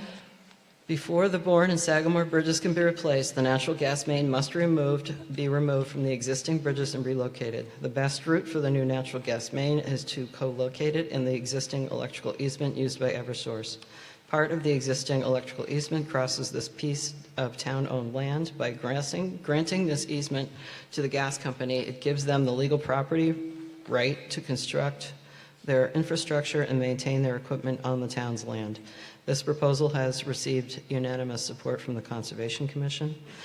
A yes or aye vote in favor of the motion allows the town to transfer the easement necessary to relocate the natural gas main. A no or nay vote opposed to the motion would mean that the natural gas main could not be constructed across the town-owned property at this time. The Select Board voted unanimously 5-0-0 to recommend approval. Thank you. Thank you. Does the Finance Committee have a recommendation on this article? Yes, we do, Madam Moderator. I recognize Carla Emmons. The Finance Committee voted unanimously 5-0-0 in favor of this article. Thank you. Is there any discussion on Article 8? Seeing and hearing none, we can move to a vote on Article 8. Although it is a 2/3 majority vote, I'm going to try a voice vote. All right. All those in favor of Article 8, please indicate by saying aye. Aye. All those opposed, please indicate by saying no. I declare the ayes have it. I declare the motion has passed. Thank you. Article 14. Article 14 is on page 36 of your handbook. It requires a simple majority vote. Does the Select Board have a positive motion on Article 14? Yes, we do, Madam Moderator. I recognize Anne-Marie Sarunian. We move that the town vote upon recommendation of the Community Preservation Committee to raise and appropriate and reserve the sum of $77,000 for the Town Hall exterior envelope design project, and to transfer $77,000 from historic preservation reserves. You have the floor. Thank you. This particular design's focus will be associated with the design of masonry and window repairs to prevent water infiltration. As you know, the town hall is a historical building, so it poses some structural complexities. But the focus will be on the exterior building envelope, and of course, paying attention to controlling moisture, heat transfer, and air leakage. As you know, that's the trifecta for a considerable amount of costly damage.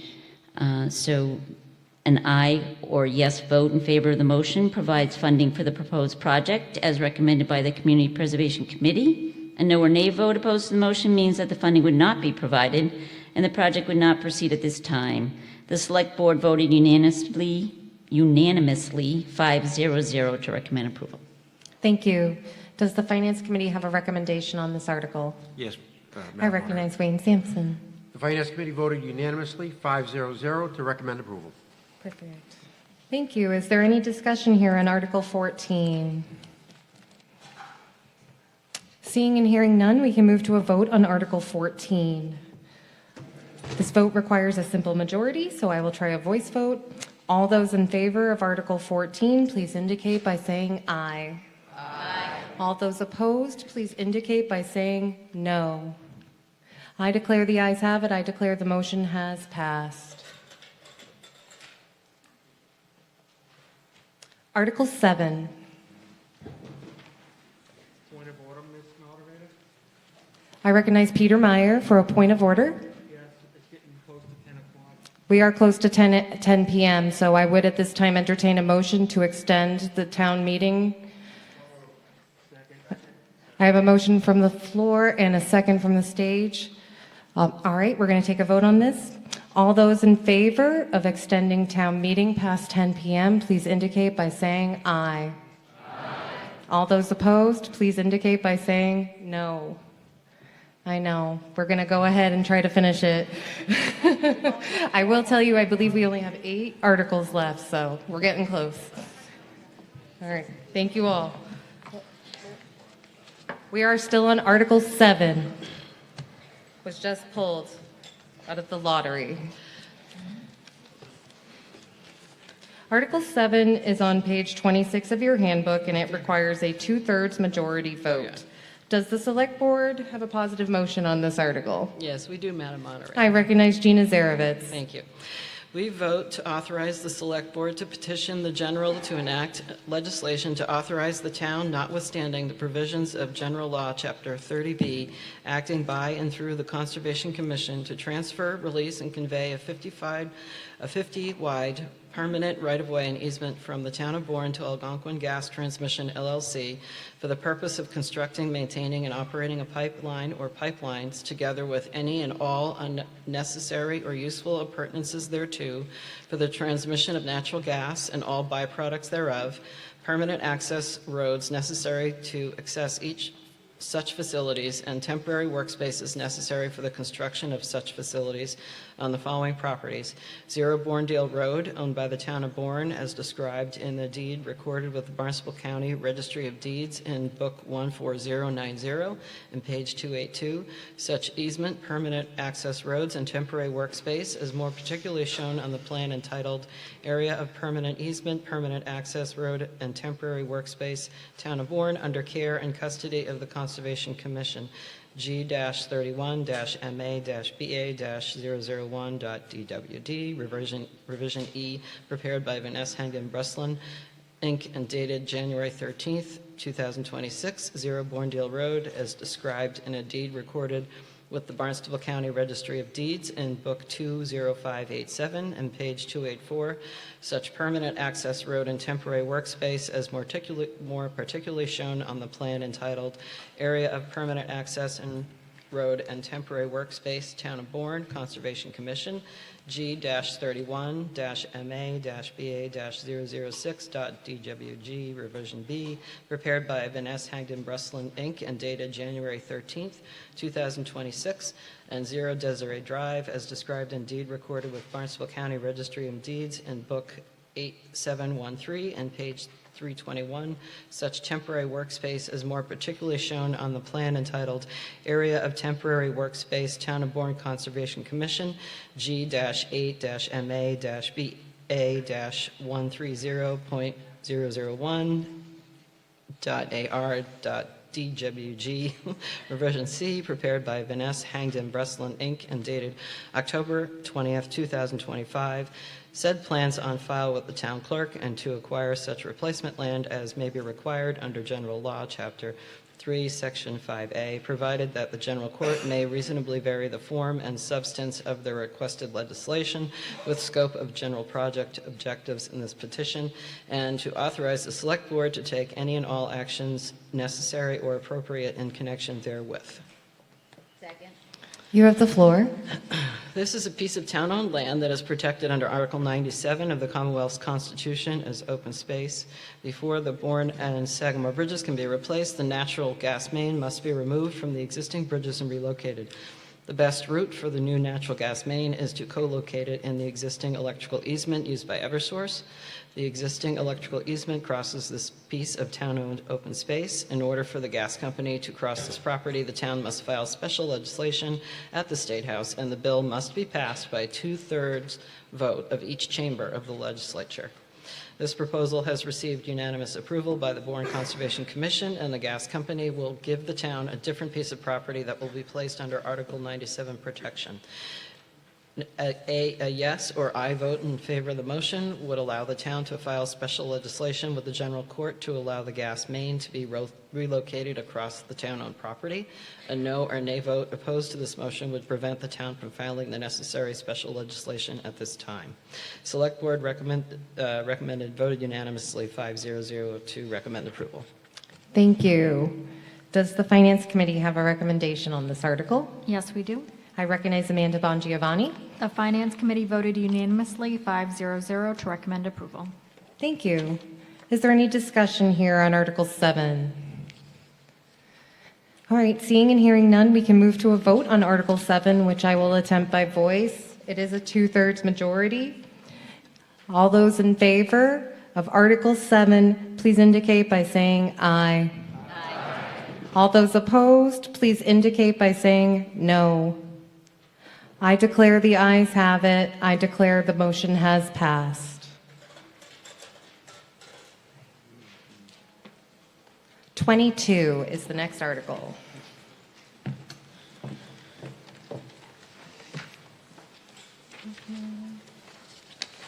Article 22 is on page 46 of your handbook. It requires a majority vote. Does the Select Board have a positive motion on Article 22? We do, Madam Moderator. I recognize Melissa Ferretti. We move that the town vote to appropriate the sum of $850,000 for the purposes of this article, and to meet this appropriation to transfer the sum of $850,000 from free cash. You have the floor. This article transfers funds to Capital Stabilization Fund, a special purpose stabilization fund. The town continues to use money from the Capital Stabilization Fund to help pay for the large capital projects and to support debt service payments for capital projects financed.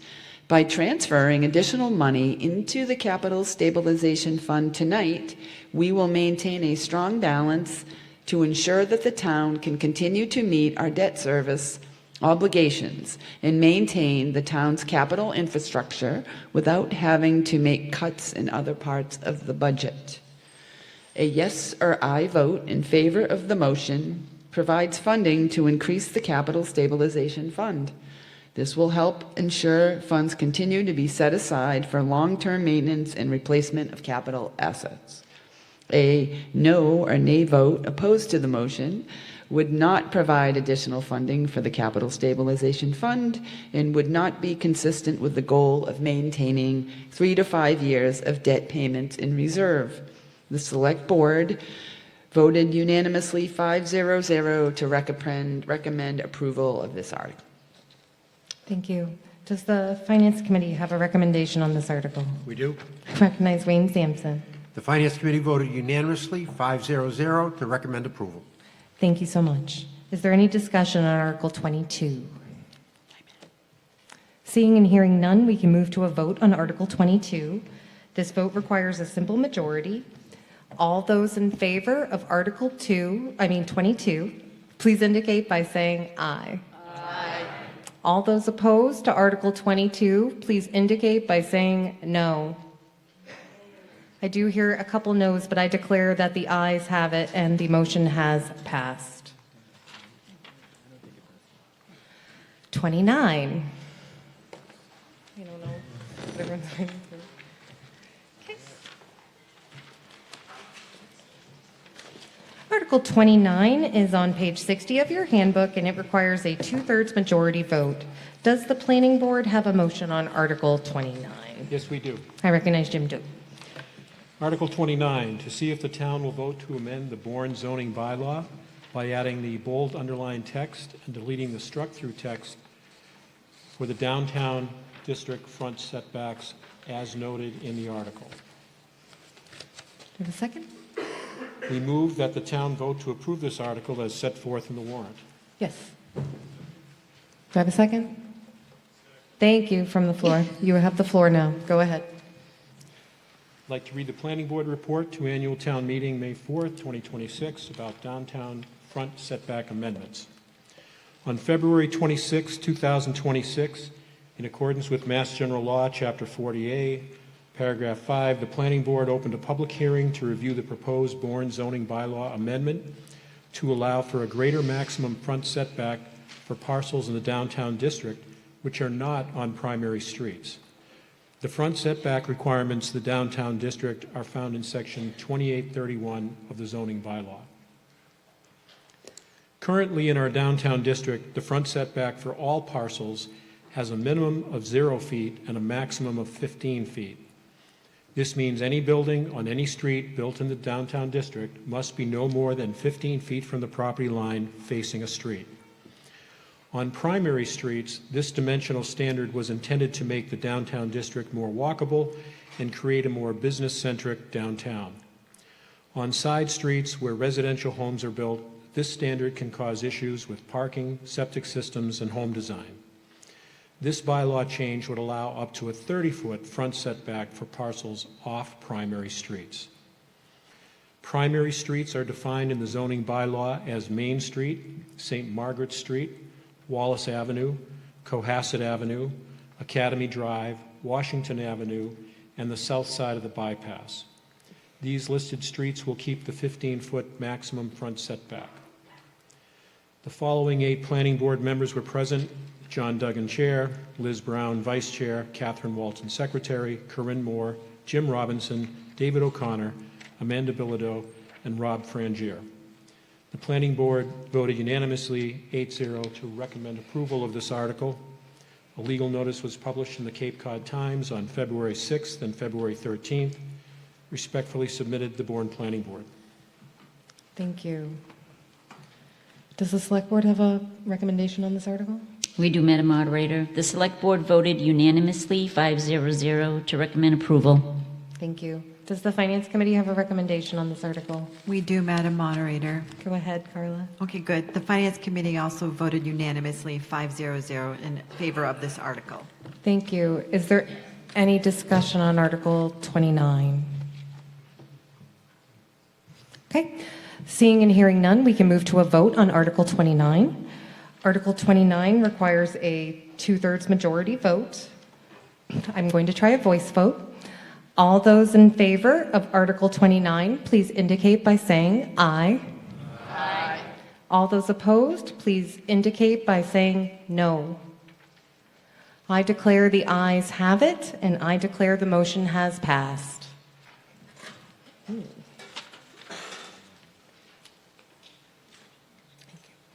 Article 20.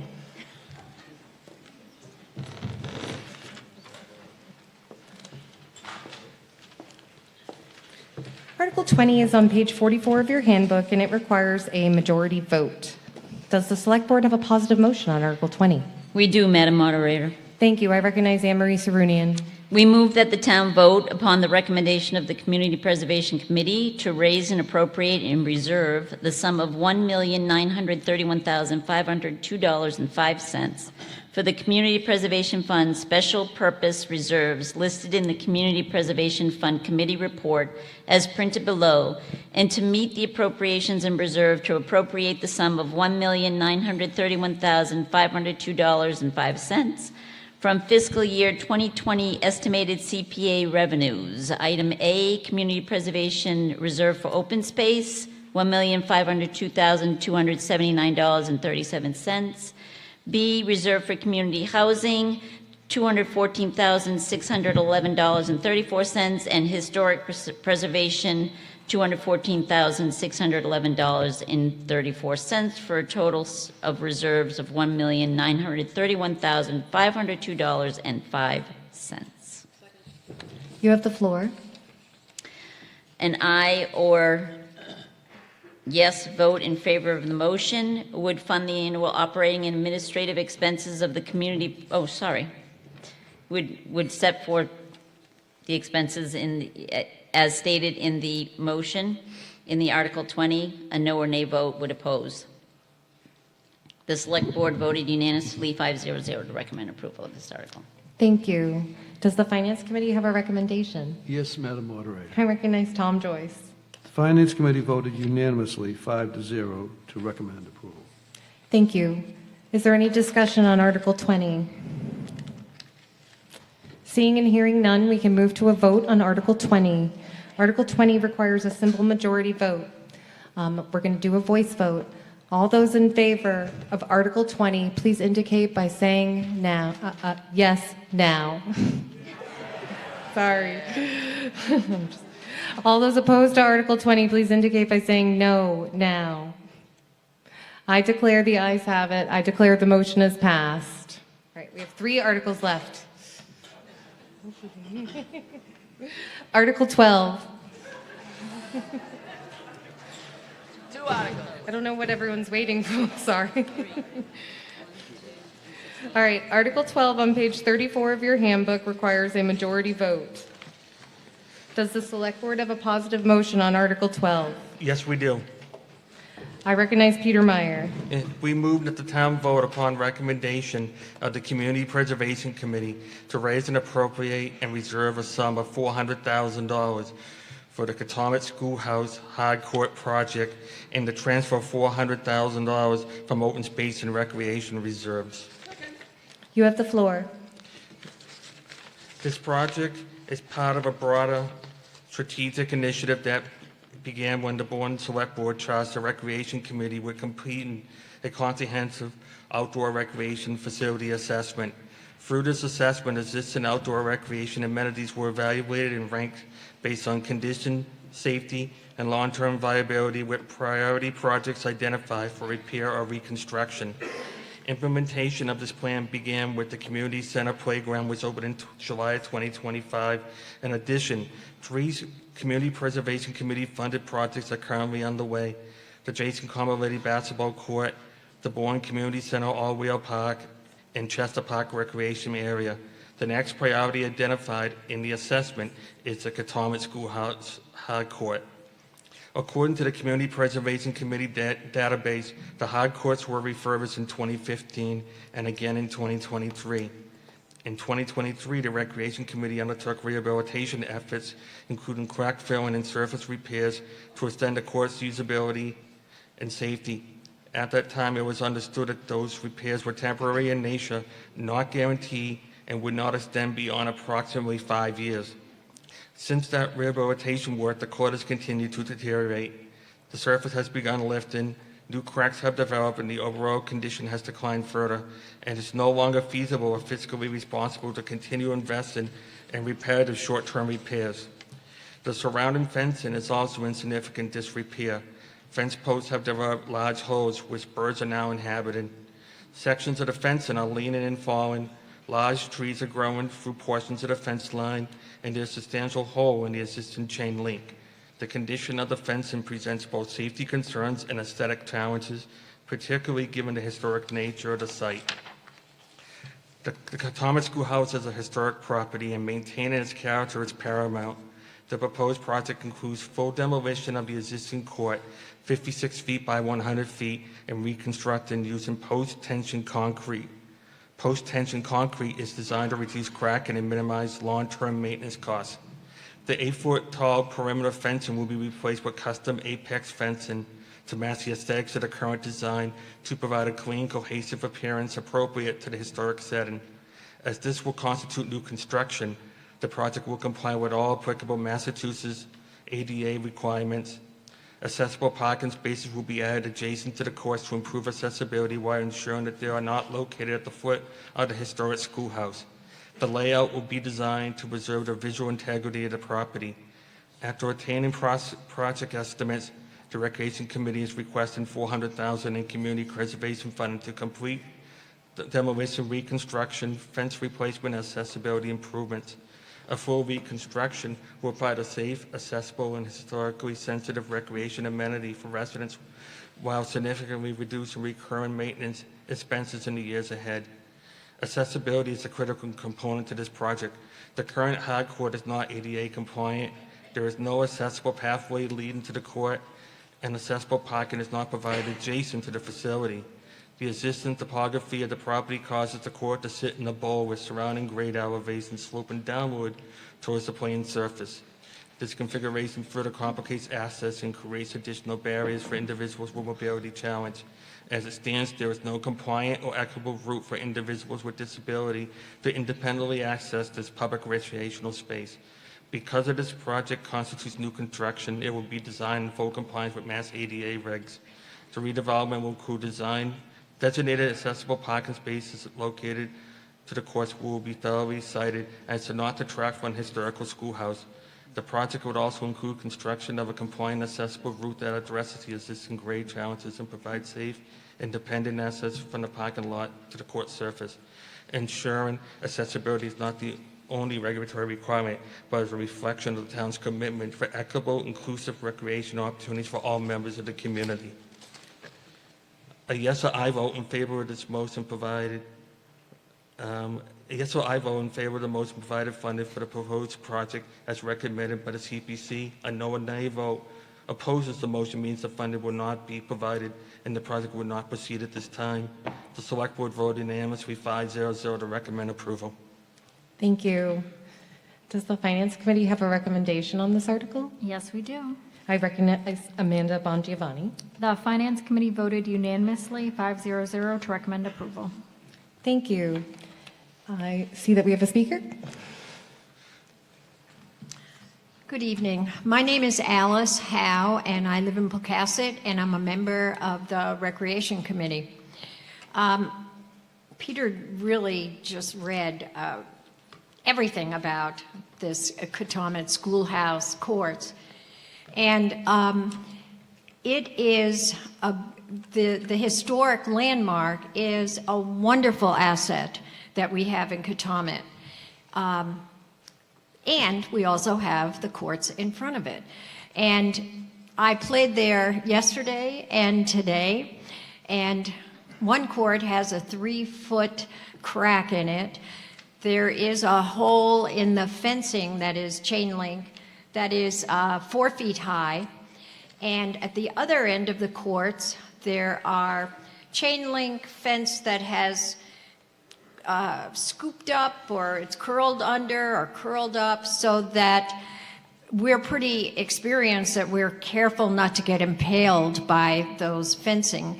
But it is definitely in need of repair. And the fencing that would come about would be in conjunction with a lot of talking with the committee that oversees the Katomet Schoolhouse, because we do want to make sure that it is compatible with this historic landmark. As Peter mentioned, this is a fabulous new, the post-tension concrete courts have a guarantee of 20 years. So you won't see me up here for at least 20 years asking for funds to refurbish. So hopefully, and one other thing that I was going to say, this town has embraced tennis and pickleball especially. On Sunday mornings, I play with a group that has a text list of 19 people, and there's only 2 courts there, but it's very popular, and it's a wonderful that Bourne Recreation has embraced it, and that senior citizens can also take part in it, and it's wonderful. So please vote for this article. Thank you. Thank you. Is there anyone else who would like to be heard on Article 12? Hearing none, we can move to a vote on Article 12. This vote requires a simple majority. All those in favor of Article 12, please indicate by saying aye now. Aye. All those opposed, please indicate by saying no now. No. I did hear you, but I declare the ayes have it. The motion of the Select Board has passed. Article 11. I'm sorry.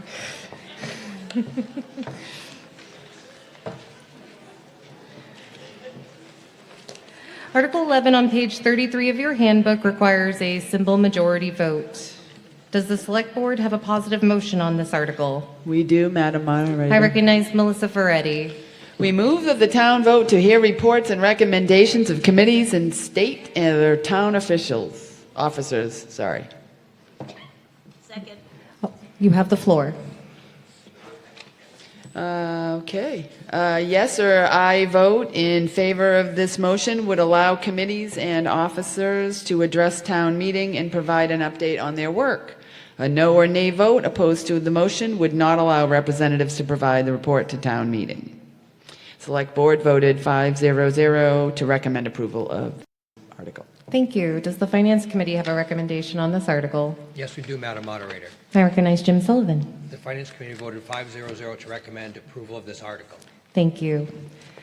All right. At this time, I would invite any members of a board or a committee or state or town office who would like to give a report to approach one of the podiums?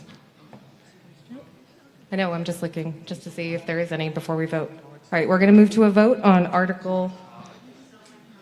Yes, well, that's why we're going to move to a vote to let him talk. Just want to make, yeah. All right. We're going to go to a voice vote on this. It requires a simple majority. All those in favor of Article 11, please indicate by saying yes now. All those opposed to Article 11, please indicate by saying no now. Ooh, I think the ayes have it. So I'm going to allow. Does anyone have a report they would like to give today? No? Okay, I'm seeing no report, so I'm going to move to the last article. Oh, we have two. Sorry, we have two. Barry just informed me. My apologies. The next one is Article 16. Is that not the one? I'm sorry. Article 16 is on page 38 of your handbook. Does the select board have a motion? Yes, Madam Moderator, we Thank do. you. I recognize MJ Mastrangelo. We're doing 16, right? We move that the town authorize the select board to acquire by gift, purchase, eminent domain, or otherwise, a perpetual conservation restriction under General Law, Chapter 184, Sections 31 to 33 on 2 parcels of land. A parcel of land totaling 7.35 acres more or less, located at 940 County Road in Pecasset Village, Town of Bourne, Barnstable County, Massachusetts, shown on Assessor's Map 48.0 as Parcel 4-0 and shown as Lot 4, 360 square feet, and an unnumbered parcel containing 7.35 acres, more or less, on a plan entitled Plan of Land of Beatrice G. Williams in Catawmet, Bourne, scale 1 inch equals 40 feet, June 10th, 1976, Newell B. Snow, RLS, Buzzards Bay, Mass., recorded in Barnstable County Registry of Deeds, Plan Book 306, page 41, copies of which are on file with the Bourne Town Clerk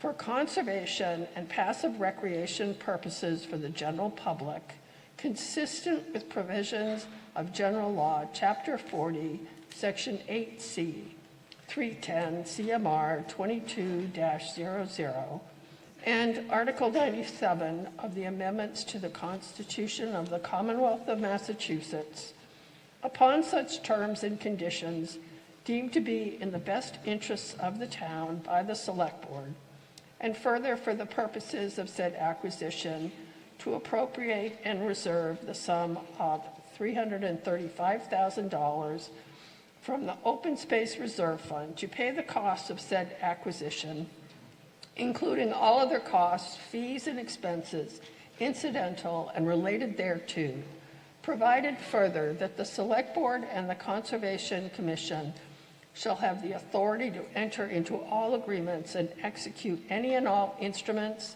as may be necessary on behalf of the municipality to effect this purchase, provided further that the Conservation Commission shall assume the monitoring and enforcement of the conservation on said property. You have the floor. Thank you.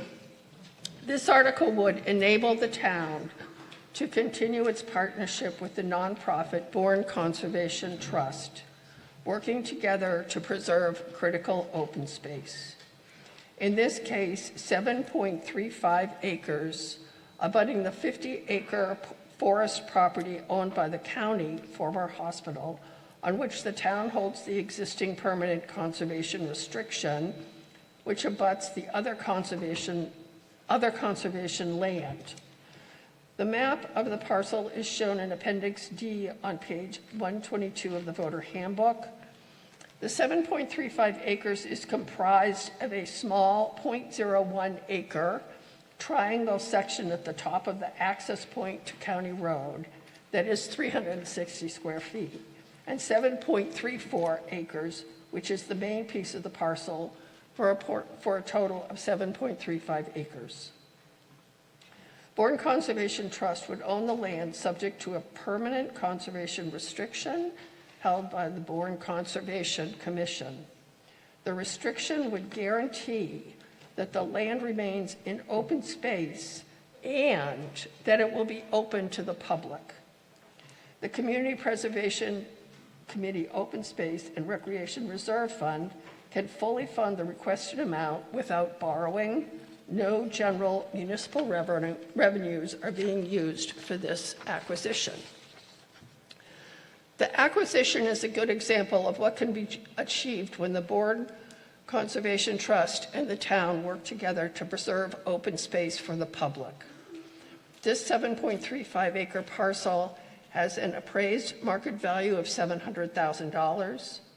Bourne Conservation Trust was able to negotiate a purchase price of $650,000 with the seller.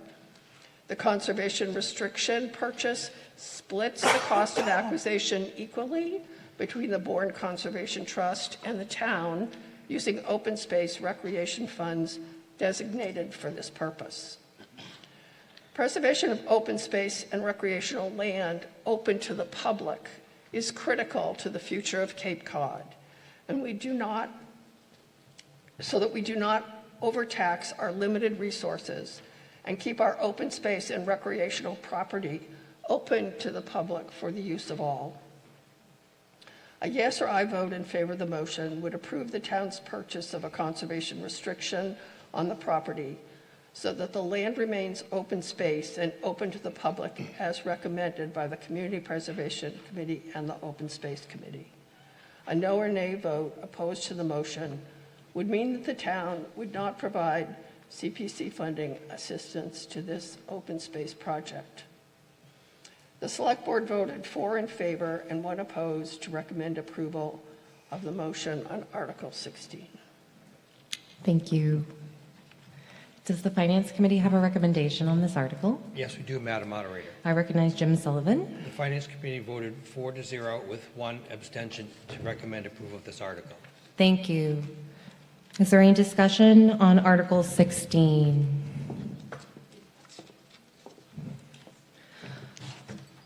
Okay, go ahead.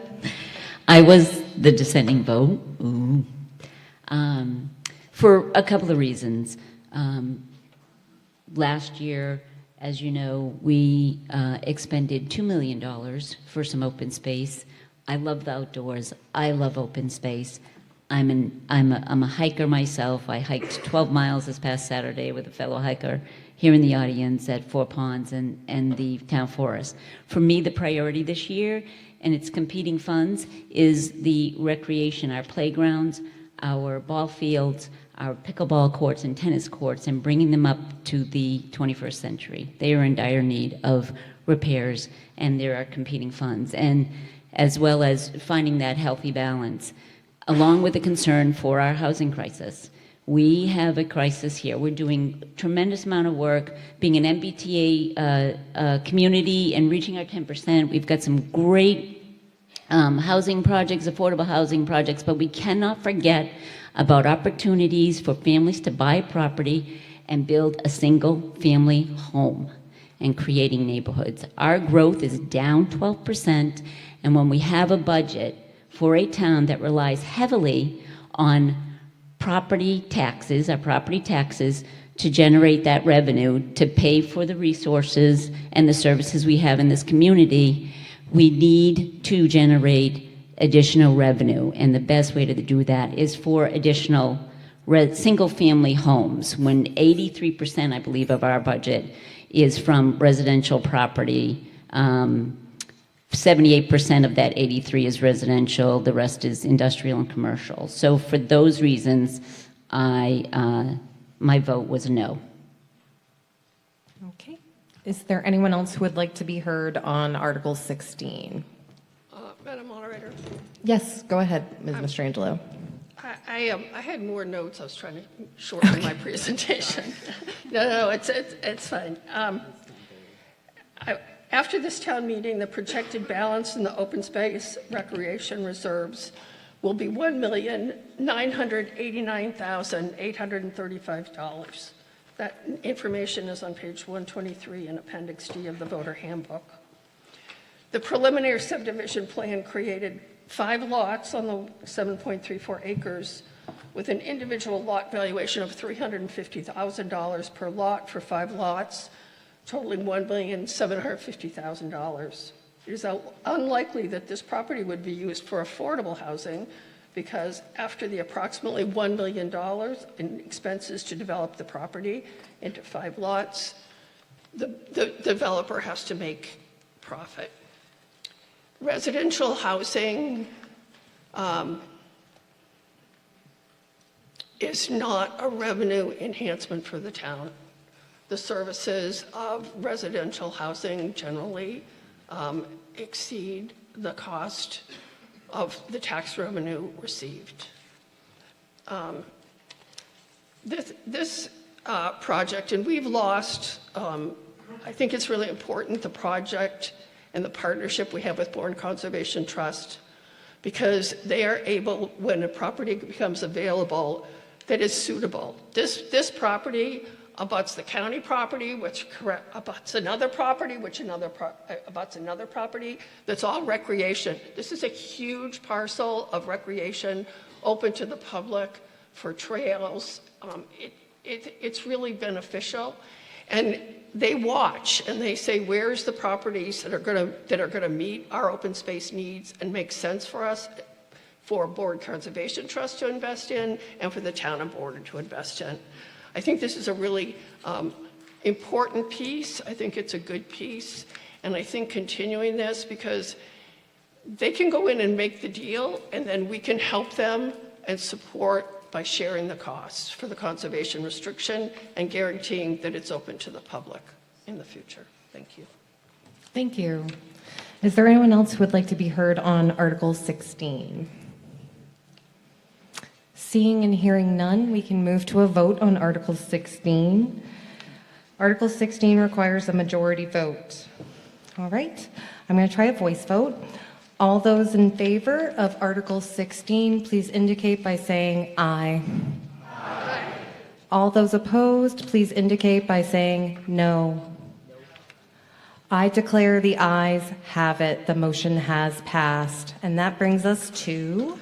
Madam Moderator, point of personal privilege. Phil Goddard, Monument Beach, I believe you did not run for election. And I just wanted to recognize your service to town meeting over the years. It's not an easy job, as we've all seen. And I just want to thank you on behalf of town meeting. Thank you for your service. Thank you. Oh, thank you very much. Thank you. It's been a huge honor. Thank you. I did not run for re-election, so hopefully you won't have to hear my voice again very soon. All right, thank you, Barry. The last article tonight is Article 10. You made it.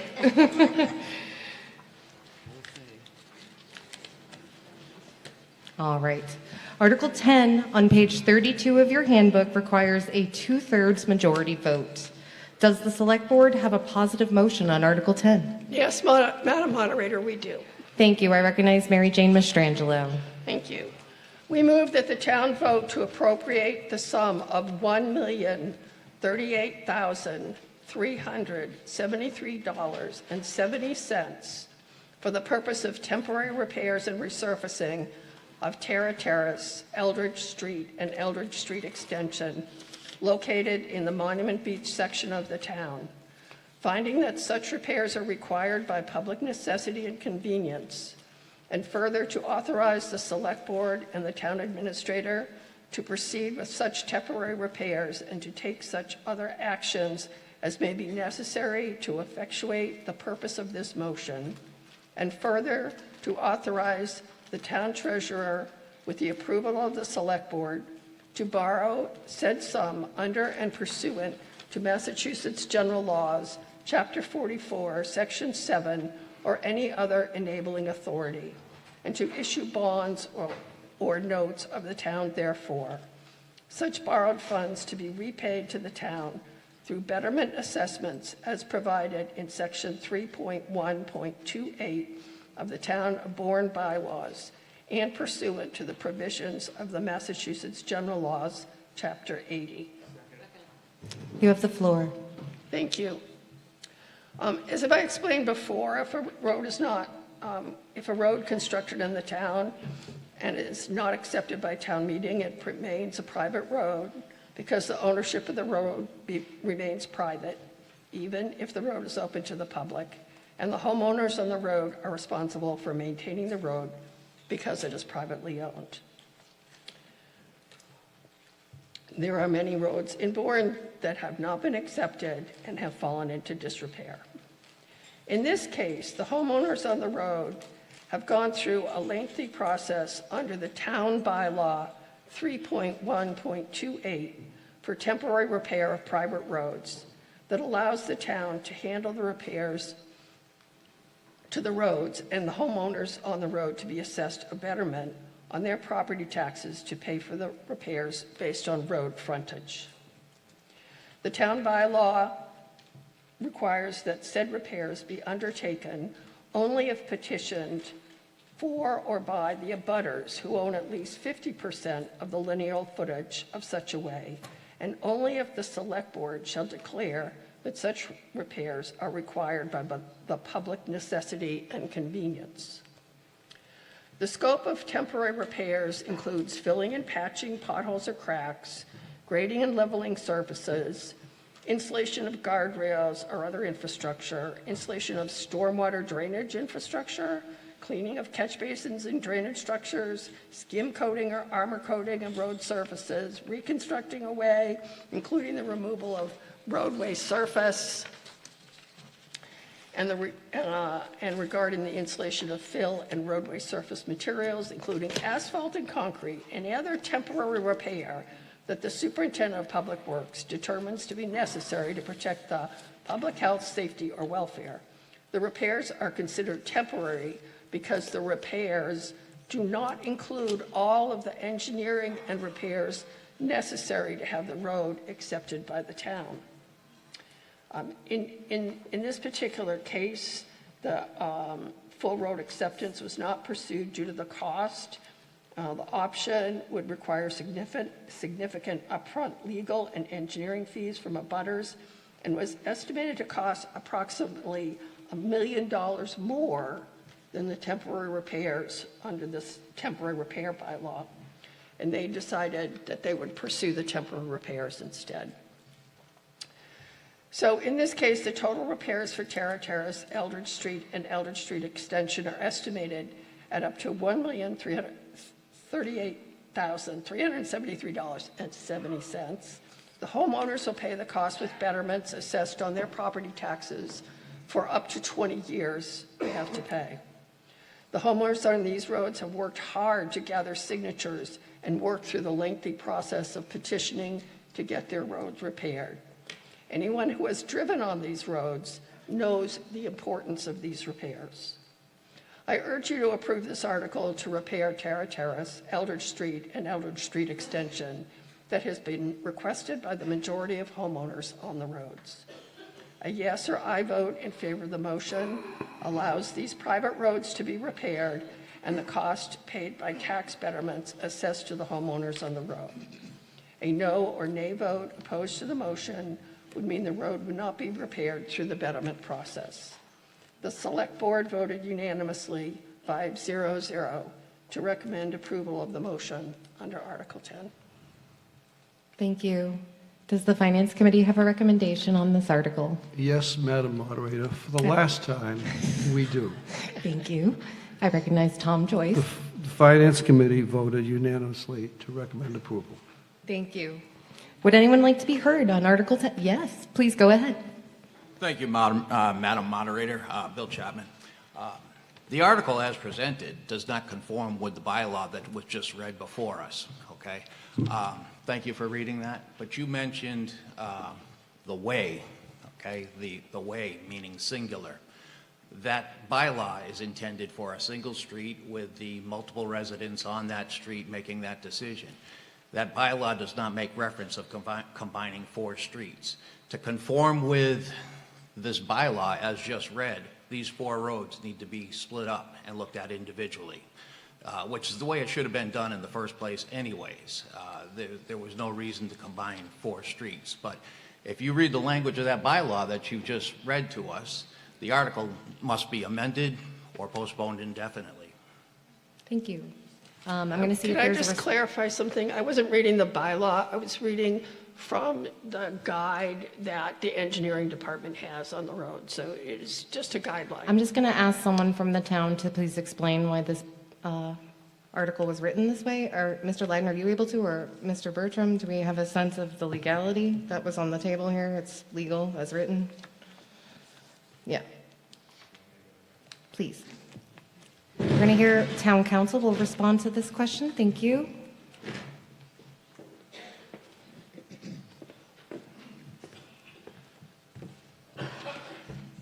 So this is an objection I haven't heard yet, but I'm just skimming 3.1.28 of the bylaw now, and I see numerous instances where it refers to temporary repairs of private ways.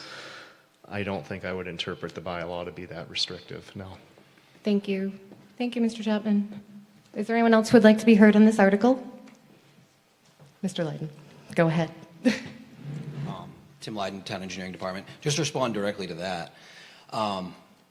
When relating to the Mass General Law, the statutory requirement for the temporary repairs, it talks about an identifiable project area, so it's not limited to just one street. So that was something that had come up from other abutters and other questions, so I just wanted to clarify that for a few people in the audience.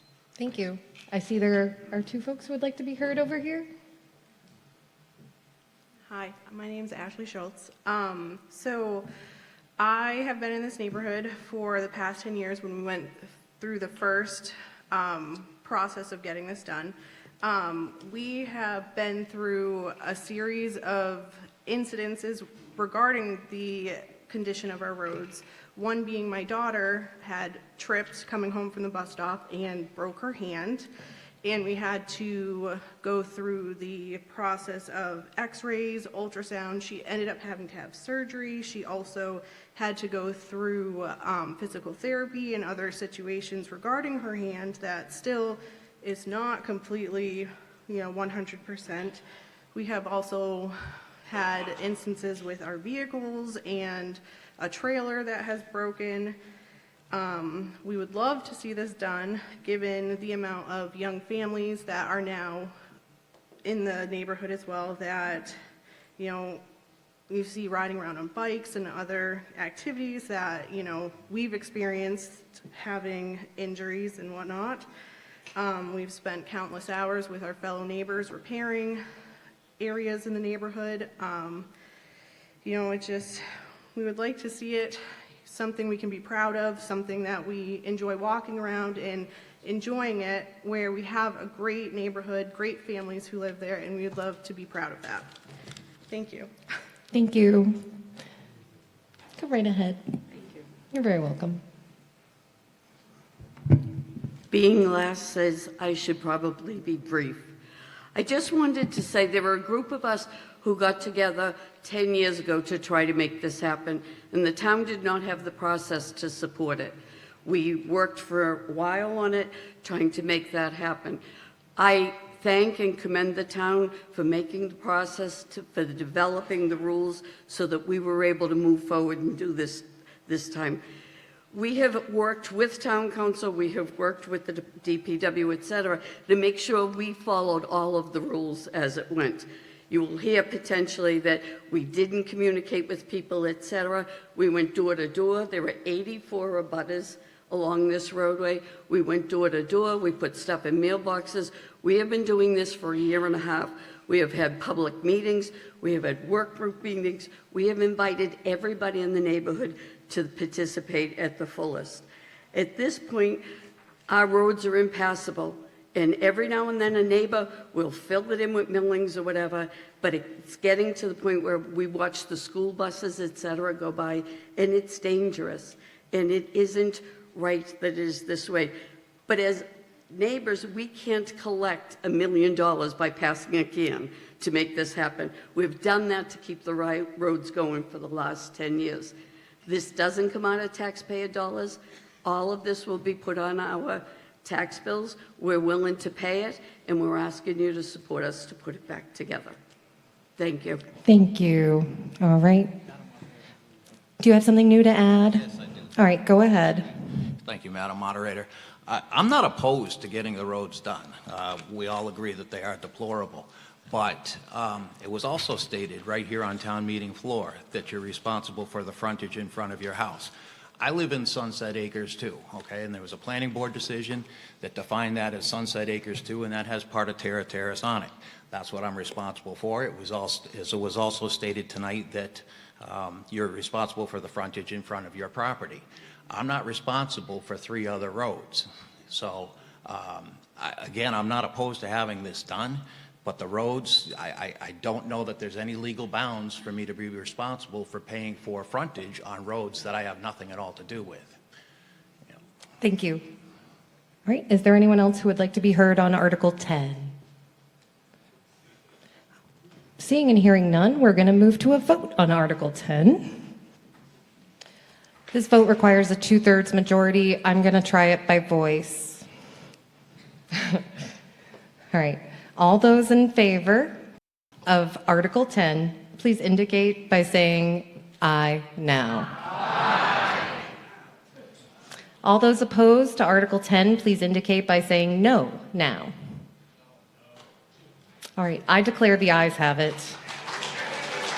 I declare the motion of the Select Board as passed. All right. So that was the last article for the annual town meeting. At this time, I would entertain a motion to dissolve the annual town meeting. May I have a second? I have a motion and a second. This is a voice vote. All those in favor of adjourning the annual town meeting, please indicate by saying aye. Aye. All those opposed? I declare the ayes have it. The motion is passed. The meeting is adjourned. Thank you.